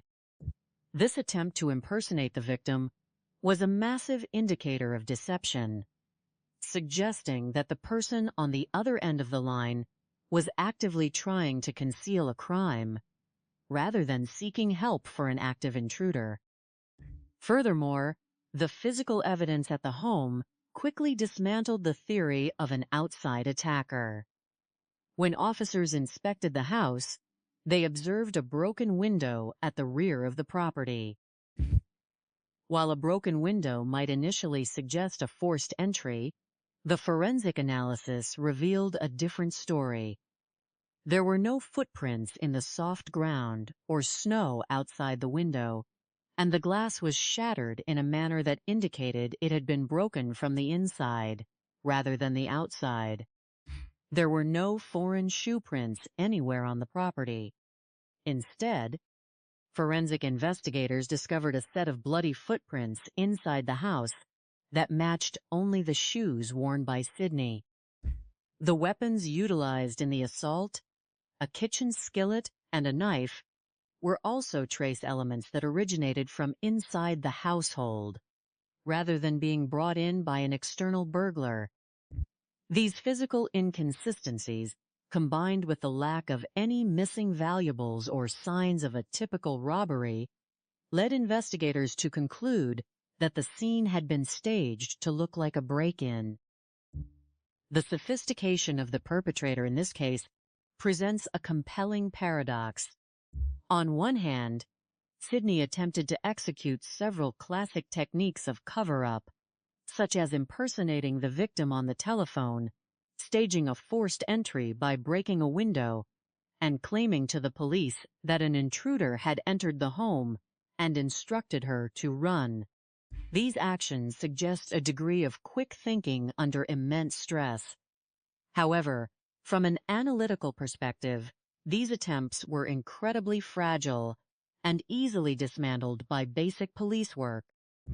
The irony of the situation lies in the fact that the perpetrator tried to convince university deans, who knew her voice well, that she was her mother, and broke a window from the inside without realizing that forensic science can easily determine the direction of the force that broke the glass. This lack of true criminal sophistication is characteristic of an individual operating under extreme panic or a severe psychiatric episode, rather than a calculated, professional criminal. The efforts to cover up the deed were hasty, irrational, and ultimately became the very clues that sealed the prosecution's case. From this heartbreaking event, society can draw several profound life lessons that may help prevent such tragedies in the future. The most vital lesson is the absolute necessity of destigmatizing academic and personal failure. Families must cultivate an environment where young people feel safe to express their struggles, failures, and anxieties without fear of losing their family's love or respect. Had there been an open, non-judgmental channel of communication, the academic suspension might have been met with support, counseling, and a constructive plan for the future, rather than becoming a secret so heavy that it crushed a young mind. Additionally, this case highlights the critical importance of early mental health intervention. The onset of severe psychiatric conditions, such as schizophrenia, typically occurs in late adolescence and early 20s. It is vital for parents, educators, and friends to be vigilant for signs of social withdrawal, drastic changes in academic performance, and altered perceptions of reality, and to seek professional medical help immediately when these signs appear. To assist law enforcement in catching perpetrators faster and preventing the escalation of such crimes, several valuable experiences can be shared. First, the rapid integration of digital forensics is paramount. In this case, the immediate retrieval of telephone records, location data from sharing applications such as Life 360, and emergency call logs allowed the police to quickly establish an accurate timeline that contradicted the initial statements of the suspect. Officers should always prioritize the securing of digital evidence at the earliest stages of an investigation. Second, first responders must receive continuous, high-quality training in identifying psychological trauma and distinguishing it from deceptive behavior. When officers arrived on the scene, Sydney appeared to be in a catatonic, highly emotional state. Understanding whether a suspect is experiencing a genuine psychiatric crisis or utilizing theatrical distress as a shield is a delicate task that requires both medical and investigative expertise. By employing structured, non-leading questioning techniques and closely observing physical cues that cannot be easily faked, investigators can more quickly determine the direction of their inquiry. Let us now chronicle the entire sequence of events with the depth, respect, and meticulous detail that this profound human story deserves. The narrative begins long before the tragic afternoon of March 3, 2020, rooted in the lives of a family that, by all outward appearances, was living the American dream in the state of Ohio. Brenda Powell was born on March 19, 1969, in the town of Salem, Ohio. From her earliest years, Brenda demonstrated a remarkable drive to succeed and a deep compassion for others. She attended Catholic school, where she excelled academically and personally, showing a natural affinity for caregiving and education. She pursued her higher education at the University of Akron, graduating with honors and earning a degree in early childhood education. Rather than taking a conventional teaching path, Brenda chose to dedicate her life to some of the most vulnerable members of the community. She joined the staff at Akron Children's Hospital as a child life specialist.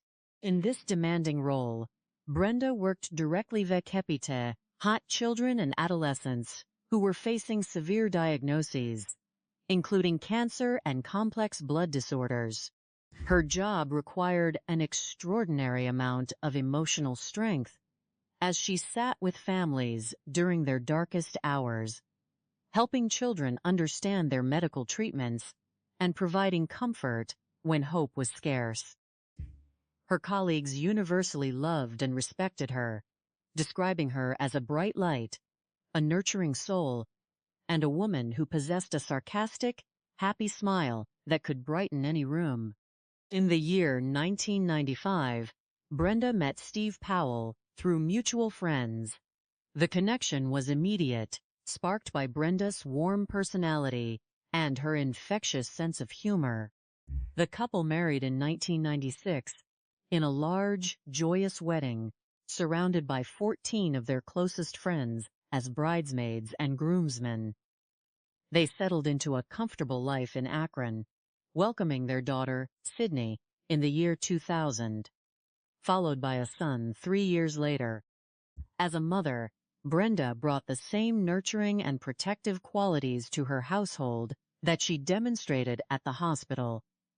She was deeply committed to her children's well-being, striving to ensure they grew up healthy, happy, and successful. Sydney and her mother shared an exceptionally close bond. Friends and family members often remarked that they were more like sisters than mother and daughter, frequently texting other throughout the day. Sydney was often described as a miniature version of Brenda, sharing her mother's vibrant personality, determination, and desire to help others. Throughout her childhood and high school years, Sydney excelled in both academics and athletics. She was a dedicated soccer player, known for her aiko energy and leadership on the field, despite her small stature.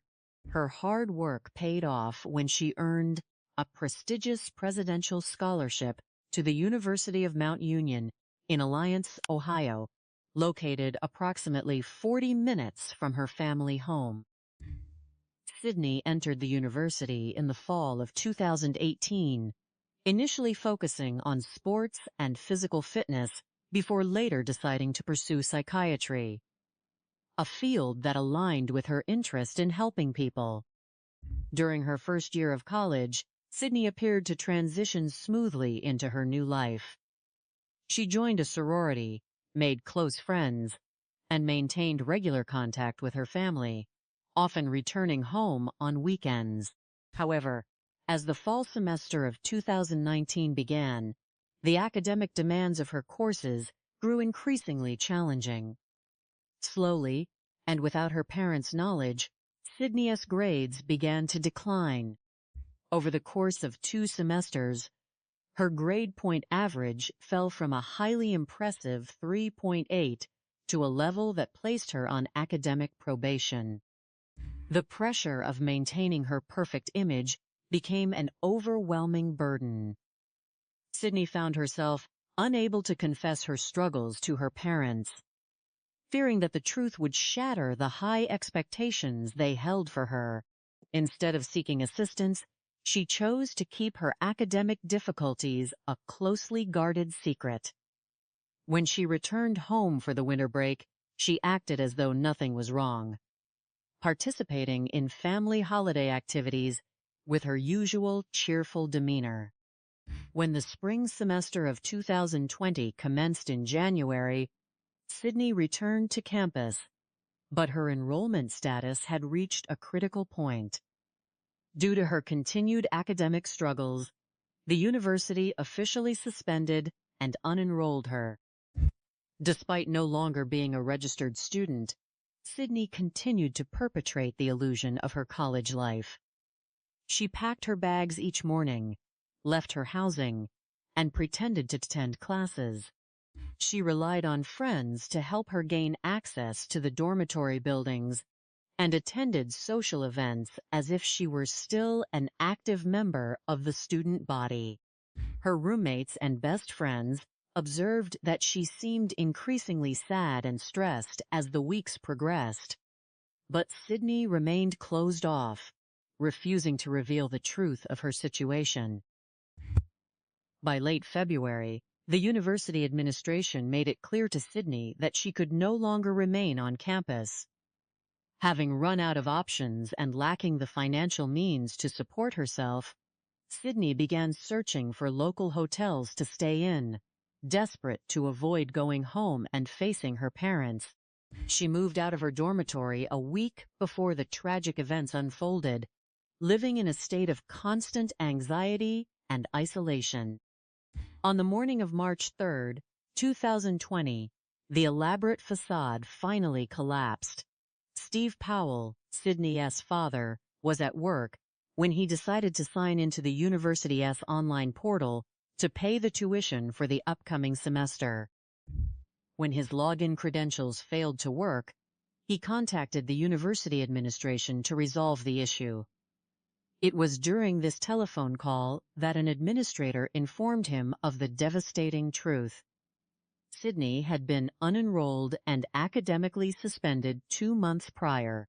Shocked and confused, Steve checked the location-sharing application on his mobile telephone and discovered that Sydney was not at the university, but was currently at the family home in Akron. He immediately drove home, where he found Sydney. When confronted, Sydney broke down in tears, expressing that she felt completely overwhelmed by school and felt that she was wasting her family's money. Steve, wanting to handle the situation constructively, comforted his daughter and immediately called Brenda to inform her of the situation. He then returned to his workplace, leaving Sydney at the house. Upon receiving the news, Brenda immediately left her job at Akron Children's Hospital and drove home to speak with her daughter. At 11:49 in the morning, Brenda called Steve to let him know she had arrived in the driveway. A short time later, Brenda initiated a telephone call with the deans of the University of Mount Union to discuss Sydney's academic status and explore options for her return to school. It was during this critical conversation that the situation escalated into violence. As Brenda spoke with the university administrators, Sydney, driven by an overwhelming wave of panic and a severe psychiatric break, realized that her secret was being fully exposed. In a sudden, irrational impulse, Sydney attacked her mother to prevent her from completing the call. The administrators on the other end of the line heard loud thuds, screams, and unusual sounds before the connection was abruptly severed. Concerned for Brenton's safety, the university officials immediately contacted the police department, requesting a welfare check at the Powell residence. Meanwhile, back at the house, Sydney attempted to manage the consequences of her actions. When the administrators tried to call the telephone back, Sydney answered, attempting to sound calm and pretending to be Brenda. However, the deans quickly recognized Sydney's voice, and the line went dead once more. Sydney then attempted to stage the scene to support a claim of an outside intruder. She broke a rear window and the sliding glass patio door from the inside, leaving blood from her own hands on the glass. She then ran out of the house, covered in blood, and collapsed near the mailbox as the first police officers arrived. Officer Legacy was the first to enter the home through the shattered rear door. He navigated a hallway marked "Ve Kep Ite," hot blood smears, and made the discovery of Brenda Powell on the floor of her bedroom. She had suffered severe injuries to her head and neck, but was miraculously still alive, with a faint pulse. Emergency medical services were immediately summoned, and Brenda was rushed to the hospital while officers secured the area and attempted to comfort a hysterical, seemingly catatonic Sydney. Steve Powell arrived home shortly after, having heard reports of police activity at his address. He found his daughter shaking and mumbling nonsensically by the mailbox, completely detached from reality. He was escorted away from the house as investigators began their work. Sadly, despite the best efforts of the medical staff at the hospital, Brenda succumbed to her injuries later that afternoon. The initial investigation quickly focused on Sydney as the physical evidence failed to support the intruder theory. The forensic team found no signs of forced entry from the outside, no external footprints, and verified that the blood and shoe prints inside the house belonged exclusively to Sydney. Within hours of the incident, the police obtained authorization to charge Sydney with the murder of her mother. While in custody, Sydney was involuntarily admitted to a psychiatric facility, where she was officially diagnosed with schizophrenia. This diagnosis shed light on her behavior, suggesting that her academic decline and the extreme pressure she felt may have been exacerbated by the onset of a severe mental illness. Over the next 3.5 years, while out on bond and residing with her family on a farm in eastern Ohio, Sydney was treated antipsychotic medications, and her condition stabilized significantly. Her defense team argued that she was not guilty by reason of insanity, presenting evaluations from 3 independent doctors who concluded that Sydney had experienced a major psychotic episode during the confrontation with her mother. However, the prosecution maintained that her actions immediately following the assault, including attempting to deceive the university deans on the telephone and staging the break-in, demonstrated that she understood the wrongfulness of her actions. The trial commenced in September of 2023. It was a deeply emotional and difficult proceeding for the entire family, who remained steadfast in their support of Sydney, viewing her not as a cold-blooded killer, but as a victim of a devastating mental health crisis. The jury, faced with the challenging task of evaluating the conflicting expert testimonies regarding her sanity, ultimately returned a verdict of guilty on charges of murder.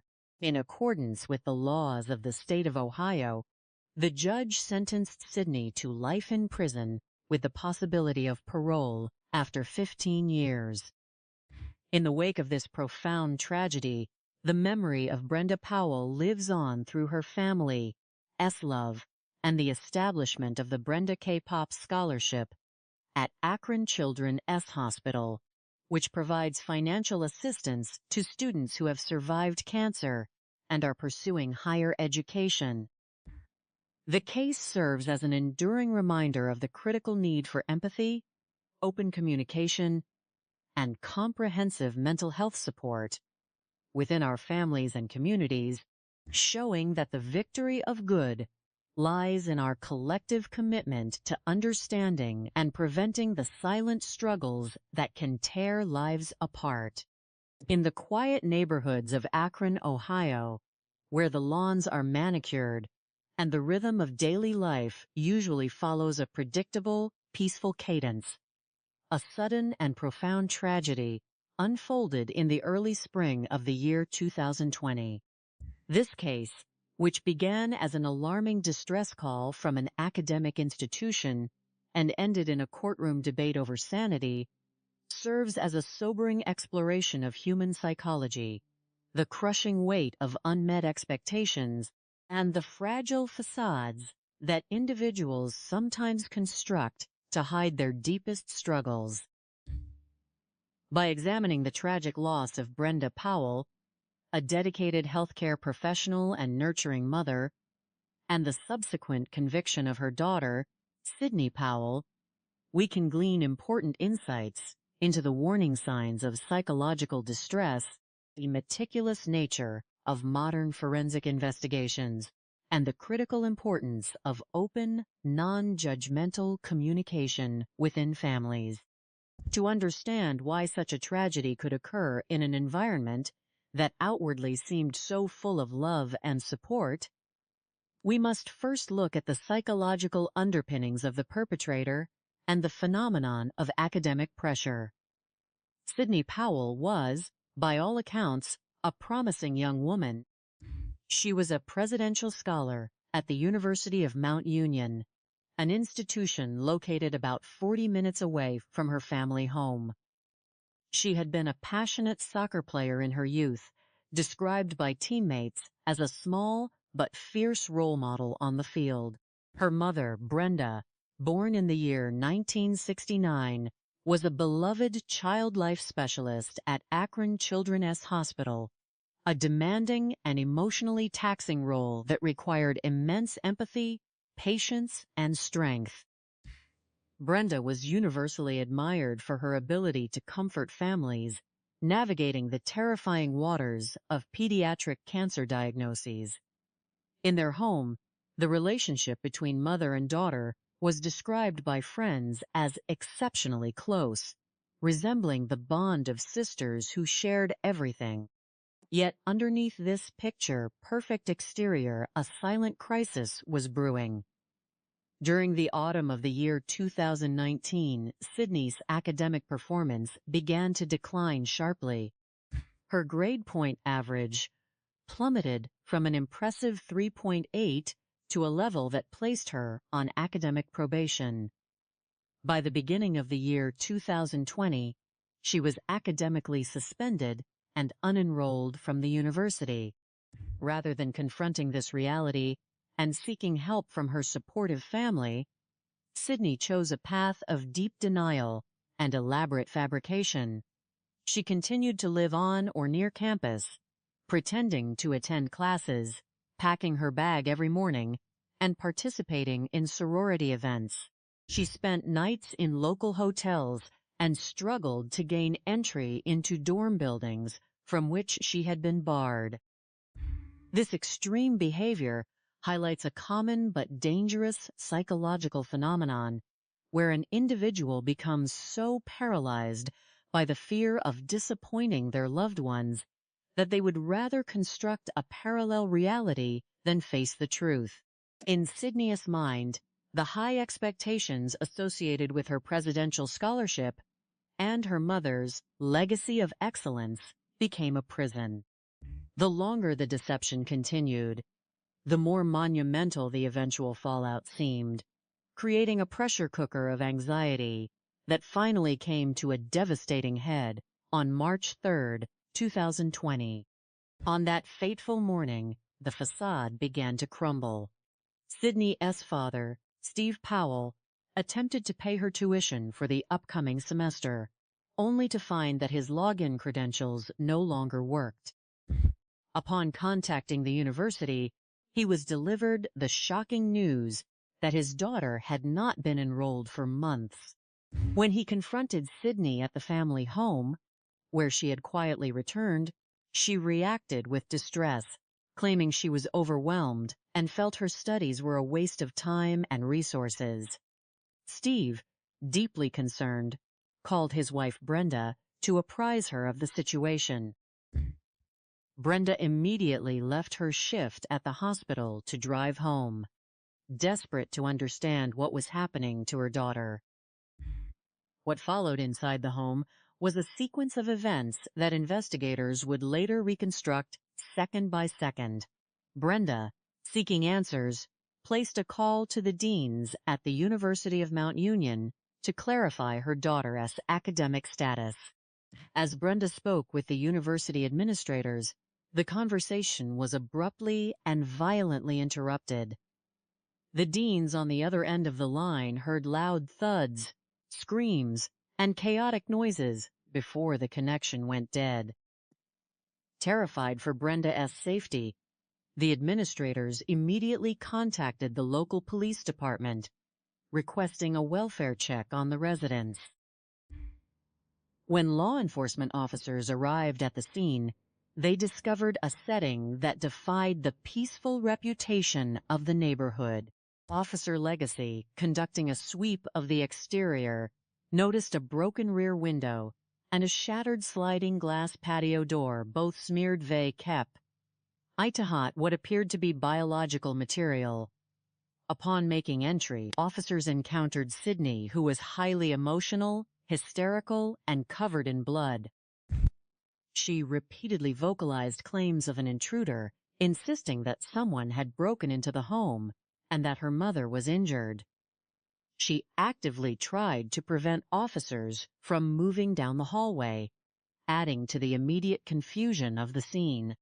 In the master bedroom, officers made a horrific discovery.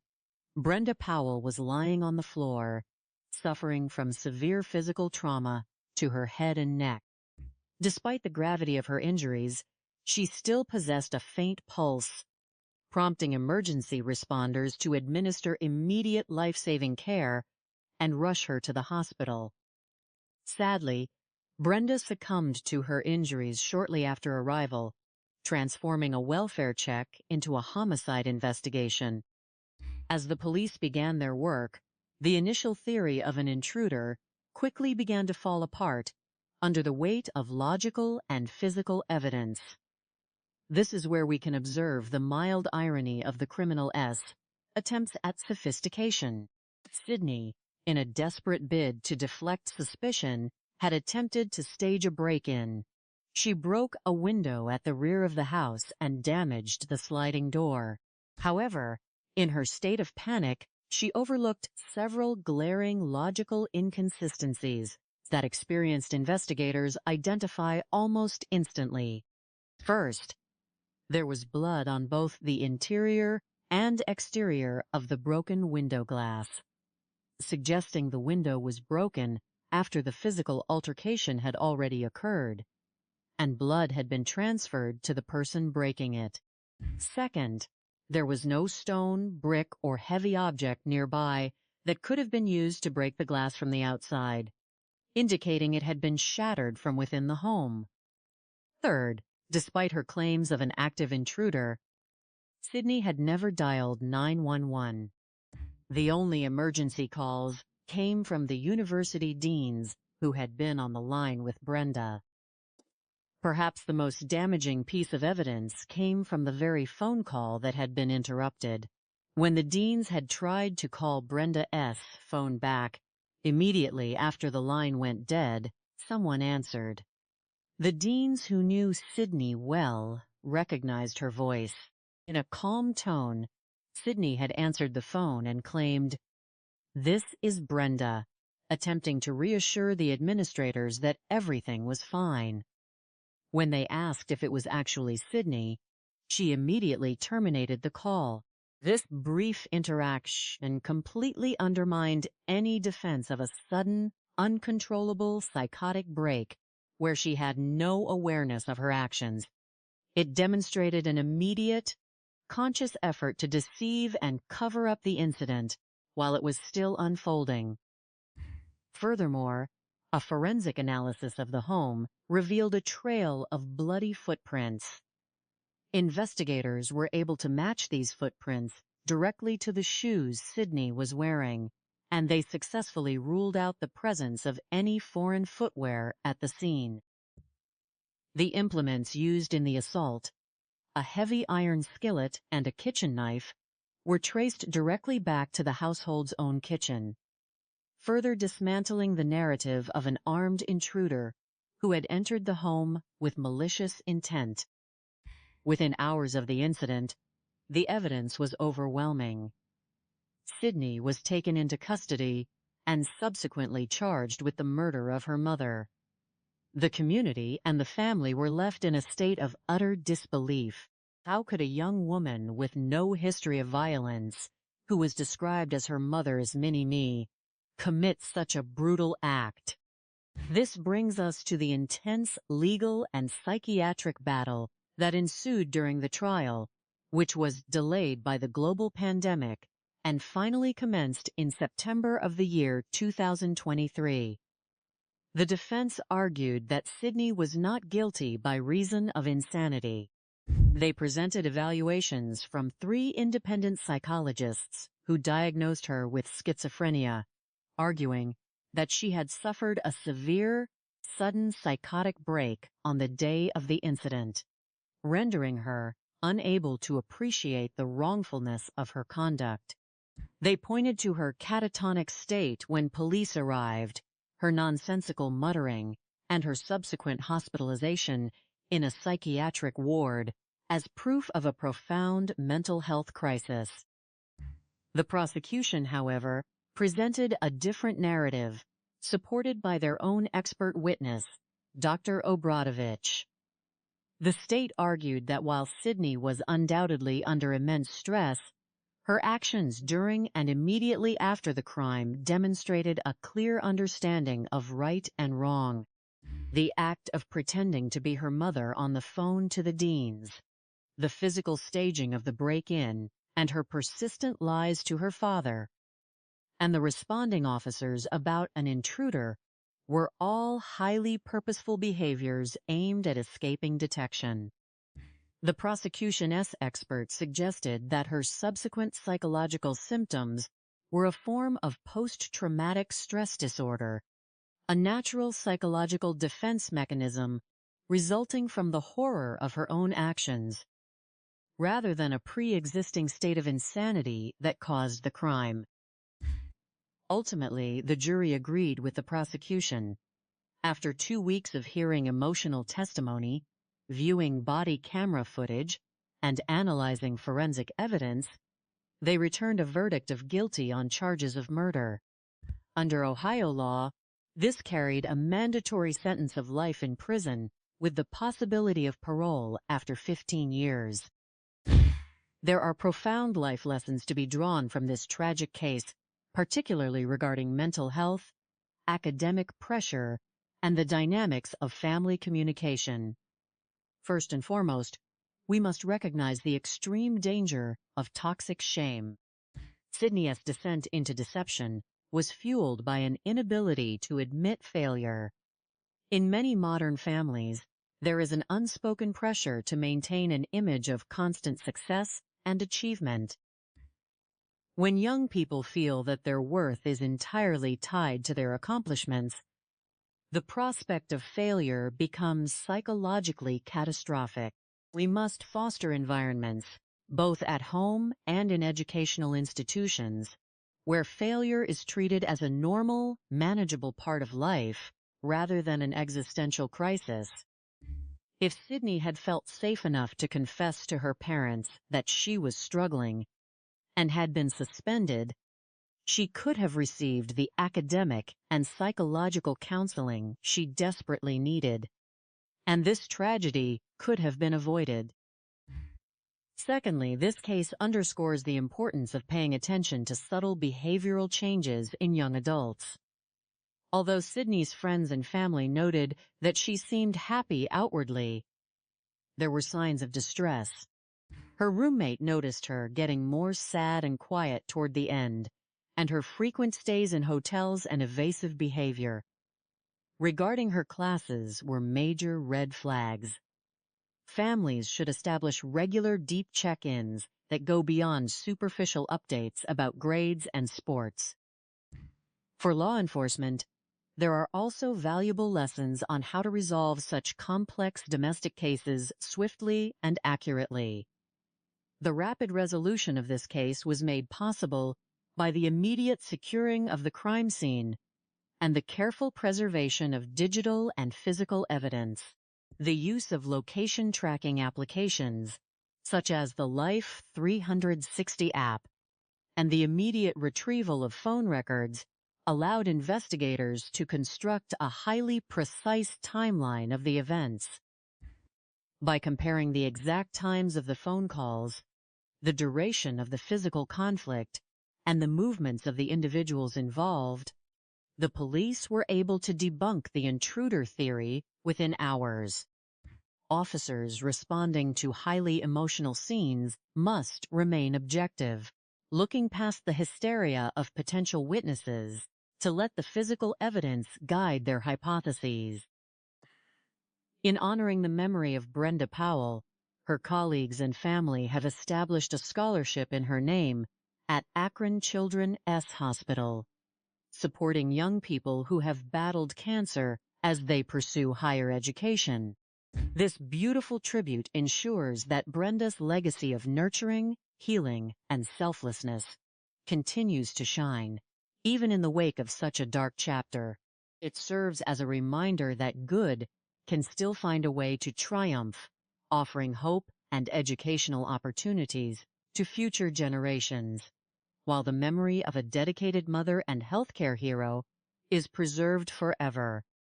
The human mind possesses an extraordinary capacity to construct elaborate illusions to shield itself from the painful realities of failure, disappointment, and the fear of letting down those we love most. In the quiet, tree-lined suburban neighborhoods of Akron, Ohio, the community admired what appeared to be an exemplary family unit, characterized by mutual support, professional dedication, and deep affection. At the center of this family was a mother whose entire professional life was dedicated to comforting children in their darkest hours, and a daughter who seemed poised to follow in those compassionate footsteps. Yet, beneath this tranquil surface, a silent and desperate psychological crisis was compounding, eventually culminating in a sudden, tragic confrontation that shocked the community and left legal and medical experts grappling with the profound complexities of human behavior, mental illness, and the devastating consequences of maintaining a fragile facade. On the afternoon of March 3, 2020, local law enforcement officers in Akron, Ohio, received an urgent communication from administrators at the University of Mount Union, an educational institution located approximately 40 minutes away in Alliance, Ohio. The administrators reported that they had been engaged in an active telephone conversation with Brenda Powell regarding her daughter, Sydney Powell, who was believed to be a student at the university. During the course of this telephone call, the conversation was abruptly and violently interrupted. The callers from the university described hearing a series of highly concerning sounds, including loud thuds, distressed screams, and other unusual noises, after which the line went completely silent. Efforts by the university deans to call back were unsuccessful, prompting them to contact the police department to request a welfare check at the residence to ensure that the mother was safe and unharmed. Upon arriving at the suburban home, responding officers initiated a careful assessment of the property. Walking toward the rear of the residence, an officer observed that a window had been broken and that there were distinct marks of physical disturbance, including what appeared to be physical evidence of blood smears on a sliding glass patio door. Upon entering the home through this point of entry, the officer immediately encountered Sydney Powell, a 19-year-old woman who was in a highly distressed, emotional, and disoriented state. The young woman was crying hysterically, making non-sequential statements and attempting to prevent the officers from moving down the central hallway of the home. She repeatedly mentioned that an intruder had broken into the residence, suggesting that an external threat was responsible for the chaos. Moving past the young woman to assess the interior of the home, the responding officer made a devastating discovery in one of the bedrooms. Brenda Powell, a 50-year-old woman, was lying on the floor suffering from severe, life-threatening physical trauma to her head and neck. Despite the significant amount of physical evidence, indicating a violent confrontation, paramedics discovered a faint pulse and immediately initiated emergency medical procedures to transport her to the hospital. Meanwhile, Sidney Powell remained highly emotional, screaming, shaking, and presenting signs of a complete psychological collapse. She was escorted from the interior of the home by officers who were attempting to secure the scene, determine if an intruder was still present, and make sense of a situation that defied immediate comprehension.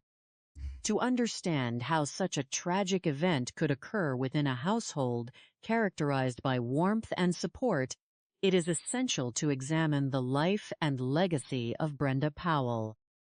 Born on March 19, 1969, in Salem, Ohio, Brenda was a dedicated student and a high achiever from a young age, eventually graduating VCAP honors from the University of Akron with a degree in early childhood education.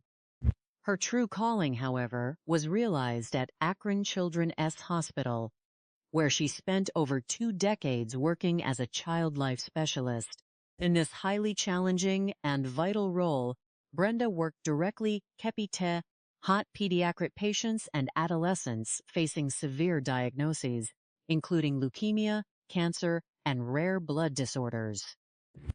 Her colleagues and friends remembered her as an incredibly nurturing, compassionate, and joyful presence who possessed an extraordinary ability to bring comfort and light to families navigating their most difficult trials. In her personal life, Brenda was equally dedicated and loving. She married her husband, Steve Powell, in 1996 in a large and festive ceremony surrounded by 14 close friends who served as bridesmaids and groomsmen. The couple went on to raise 2 children, with their daughter Sydney being born in the year 2000, followed by a son 3 years later. As a mother, Brenda applied the same nurturing and protective qualities that defined her professional career, fostering a close, supportive, and seemingly open relationship with her daughter. Friends of the family often remarked that the mother and daughter behaved more like close friends or sisters, constantly communicating, sharing details of their lives, and supporting one another in every endeavor. Sidney Powell appeared to inherit her mother's intellect and desire to help others. Throughout her elementary and high school years, she excelled academically and was highly active in sports, particularly soccer, where her teammates looked up to her as a leader and a role model. Her strong academic record earned her a prestigious presidential scholarship to the University of Mount Union, where she enrolled in the fall of 2018 with the goal of studying physical fitness and sports training, before eventually shifting her focus to psychiatry. To her family, friends, and peers, Sydney was flourishing, embarking on a promising path toward a career dedicated to understanding and healing the human mind.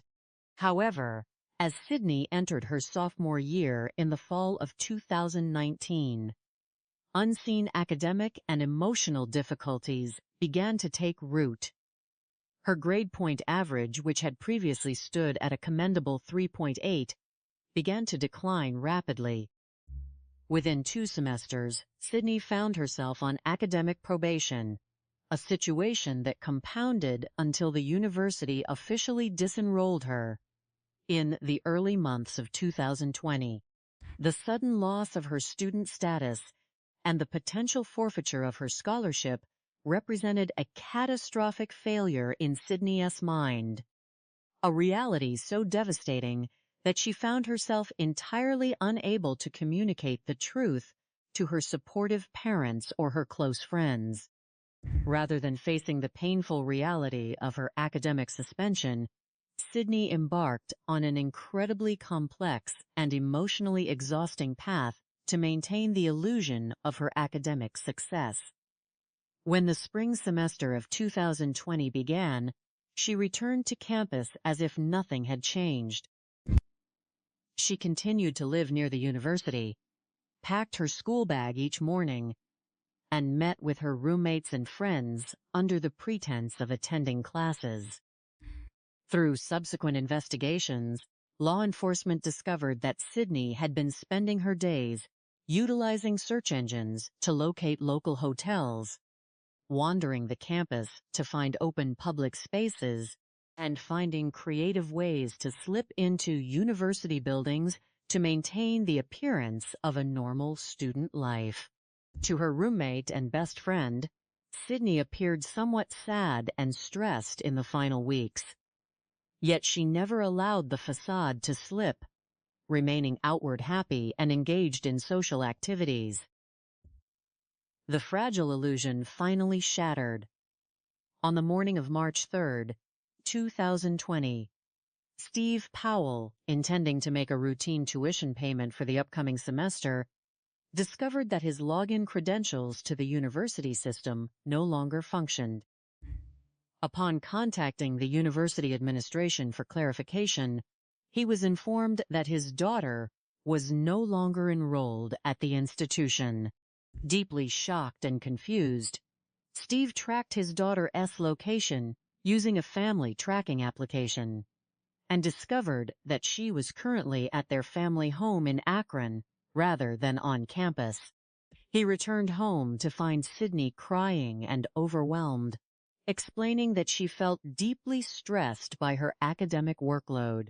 Wishing to support his daughter and fully comprehend the situation, Steve contacted Brenda, who immediately left her shift at the hospital to return home, arriving shortly before noon. It was during this highly charged emotional confrontation that the fatal physical altercation occurred. While Brenda was seated in the bedroom, actively speaking on the telephone with the deans of the University of Mount Union to discuss her daughter's academic status, Sydney realized that the truth was being fully exposed. The 3 minutes and 30 seconds of telephone records captured the sudden transition from an administrative conversation to a highly distressed physical struggle, during which the university administrators heard loud impacts and screams before the connection was severed. In a desperate, final attempt to sustain the facade, Sydney answered the return call from the deans, adopting a calm tone and pretending to be her mother, claiming that everything was fine. However, the administrators immediately recognized the voice as Sydney's, an oversight that served as a critical piece of evidence for the investigating officers. When investigators began examining the residence, they immediately noted significant logical inconsistencies in the defense's initial claim of an external intruder. A professional analysis of the crime scene revealed that the broken window at the rear of the home had been shattered from the inside, as evidenced by the distribution of glass fragments and the patterns of physical markers on both sides of the pane. There were no heavy stones, tools, or external objects nearby that would suggest an entry from the outside. Furthermore, the instruments involved in the confrontation, a heavy kitchen skillet and a common kitchen knife, were identified as household items that had not been brought into the residence by an outsider. Most damning of all was the discovery of bloody footwear impressions throughout the bedroom and hallway, which the forensic team successfully matched to the shoes Sydney was wearing at the time, with no evidence of any foreign footprints on the property. The contrast between Sydney's elaborate attempts to stage a break-in and the physical realities of the scene highlighted a profound psychological disconnect.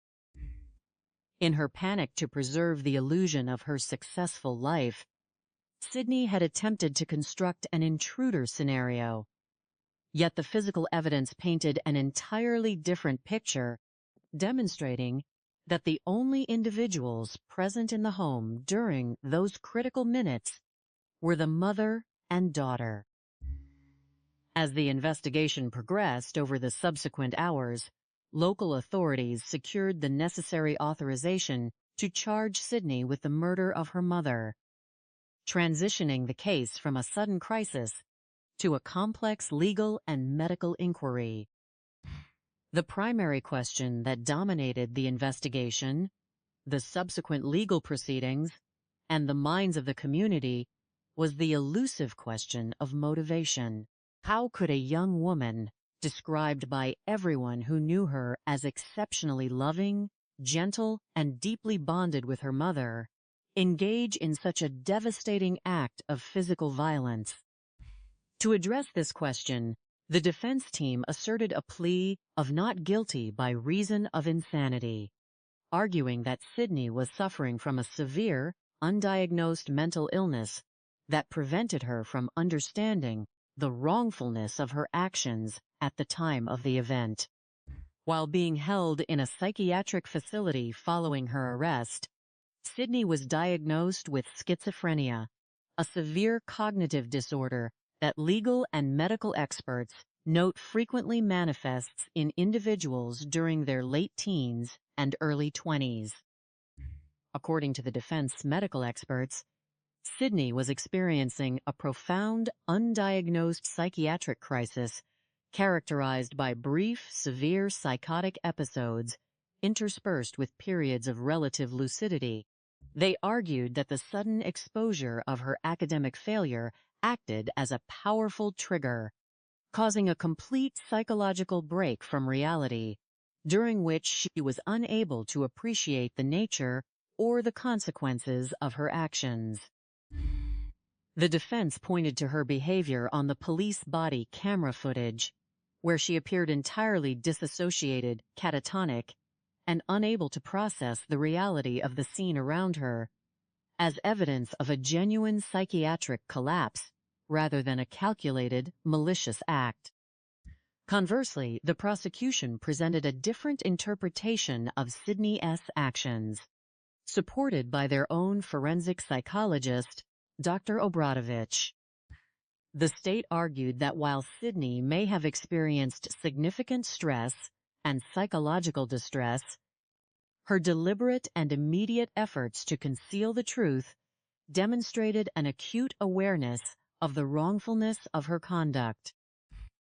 The prosecution emphasized her decision to answer the returning phone call from the university deans and pretend to be her mother, her efforts to shatter the rear window to simulate a forced entry, and her initial statements to the responding officers claiming that an intruder had fled the scene.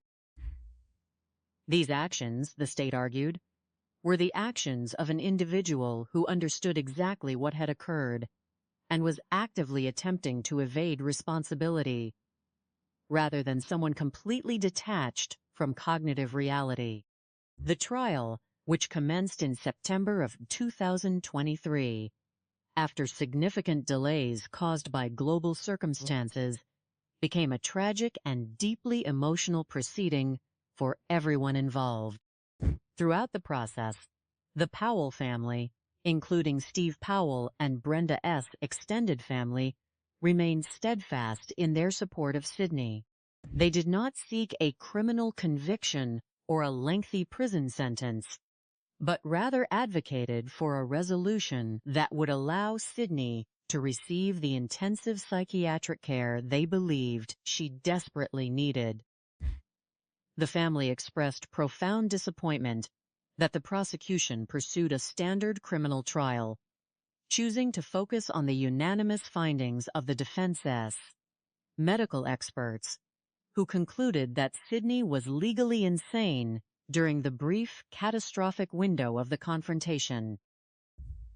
Ultimately, the decision rested in the hands of the jury, who were tasked with navigating the highly complex and often contradictory testimony of the competing medical experts. After 2 weeks of intensive evidence presentation, the jury returned a verdict of guilty on the charges of murder. Under the laws of the state of Ohio, this conviction carried a mandatory sentence of life imprisonment with the possibility of parole after 15 years. The verdict was met with profound sorrow by Sydney's family, who viewed the outcome as a double tragedy: the loss of a beloved mother and the subsequent loss of a daughter to the criminal justice system. This tragic case offers profound and sobering lessons for families, educational institutions, and communities regarding the hidden pressures that young individuals face and the vital importance of open, non-judgmental communication. Often, the desire to please our parents and meet the high expectations of our peers can create a toxic psychological environment where failure is perceived as an absolute, existential end. When young people feel that they cannot admit to their struggles without facing rejection or catastrophic disappointment, they may withdraw into a dangerous cycle of isolation, denial, and fabrication. It is essential that families foster an environment where setbacks, academic difficulties, and personal failures are met with constructive support, empathy, and practical guidance, rather than pressure to maintain an unblemished image of perfection. Furthermore, this case underscores the critical need for early identification and treatment of mental health disorders, particularly during the transition to young adulthood, when conditions such as schizophrenia and severe depression often first emerge. Educational institutions must ensure that robust psychological support systems are readily accessible to students, and that warning signs, such as sudden, unexplained drops in academic performance, social withdrawal, or erratic attendance, are addressed through proactive, compassionate intervention rather than purely administrative disciplinary measures. By cultivating a culture that prioritizes mental well-being and destigmatizes the act of seeking help, communities can work to prevent the quiet, compounding crises that can lead to such devastating outcomes. In the wake of this immense tragedy, the memory of Brenda Powell continues to be honored through the establishment of a dedicated scholarship at Akron Children's Hospital. The Brenda Powell Scholarship provides financial assistance to pediatric cancer survivors who are pursuing higher education, ensuring that her life's work of bringing hope, joy, and support to vulnerable children continues to make a meaningful difference in the world. While the pain of her loss remains deeply felt by her family, friends, and the countless individuals whose lives she touched, her legacy of unconditional love and compassion serves as an enduring reminder of the power of empathy, kindness, and the vital importance of protecting the mental and emotional well-being of those we cherish. Officer Legacy was the first to enter the home through the shattered rear door. He navigated a hallway marked "Ve Kep Ite Hat" blood smears and made the discovery of Brenda Powell on the floor of her bedroom. She had suffered severe injuries to her head and neck, but was miraculously still alive with a faint pulse.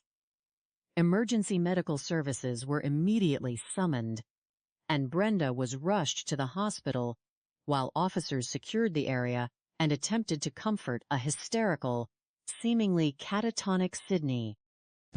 Steve Powell arrived home shortly after, having heard reports of police activity at his address. He found his daughter shaking and mumbling nonsensically by the mailbox, completely detached from reality. He was escorted away from the house as investigators began their work.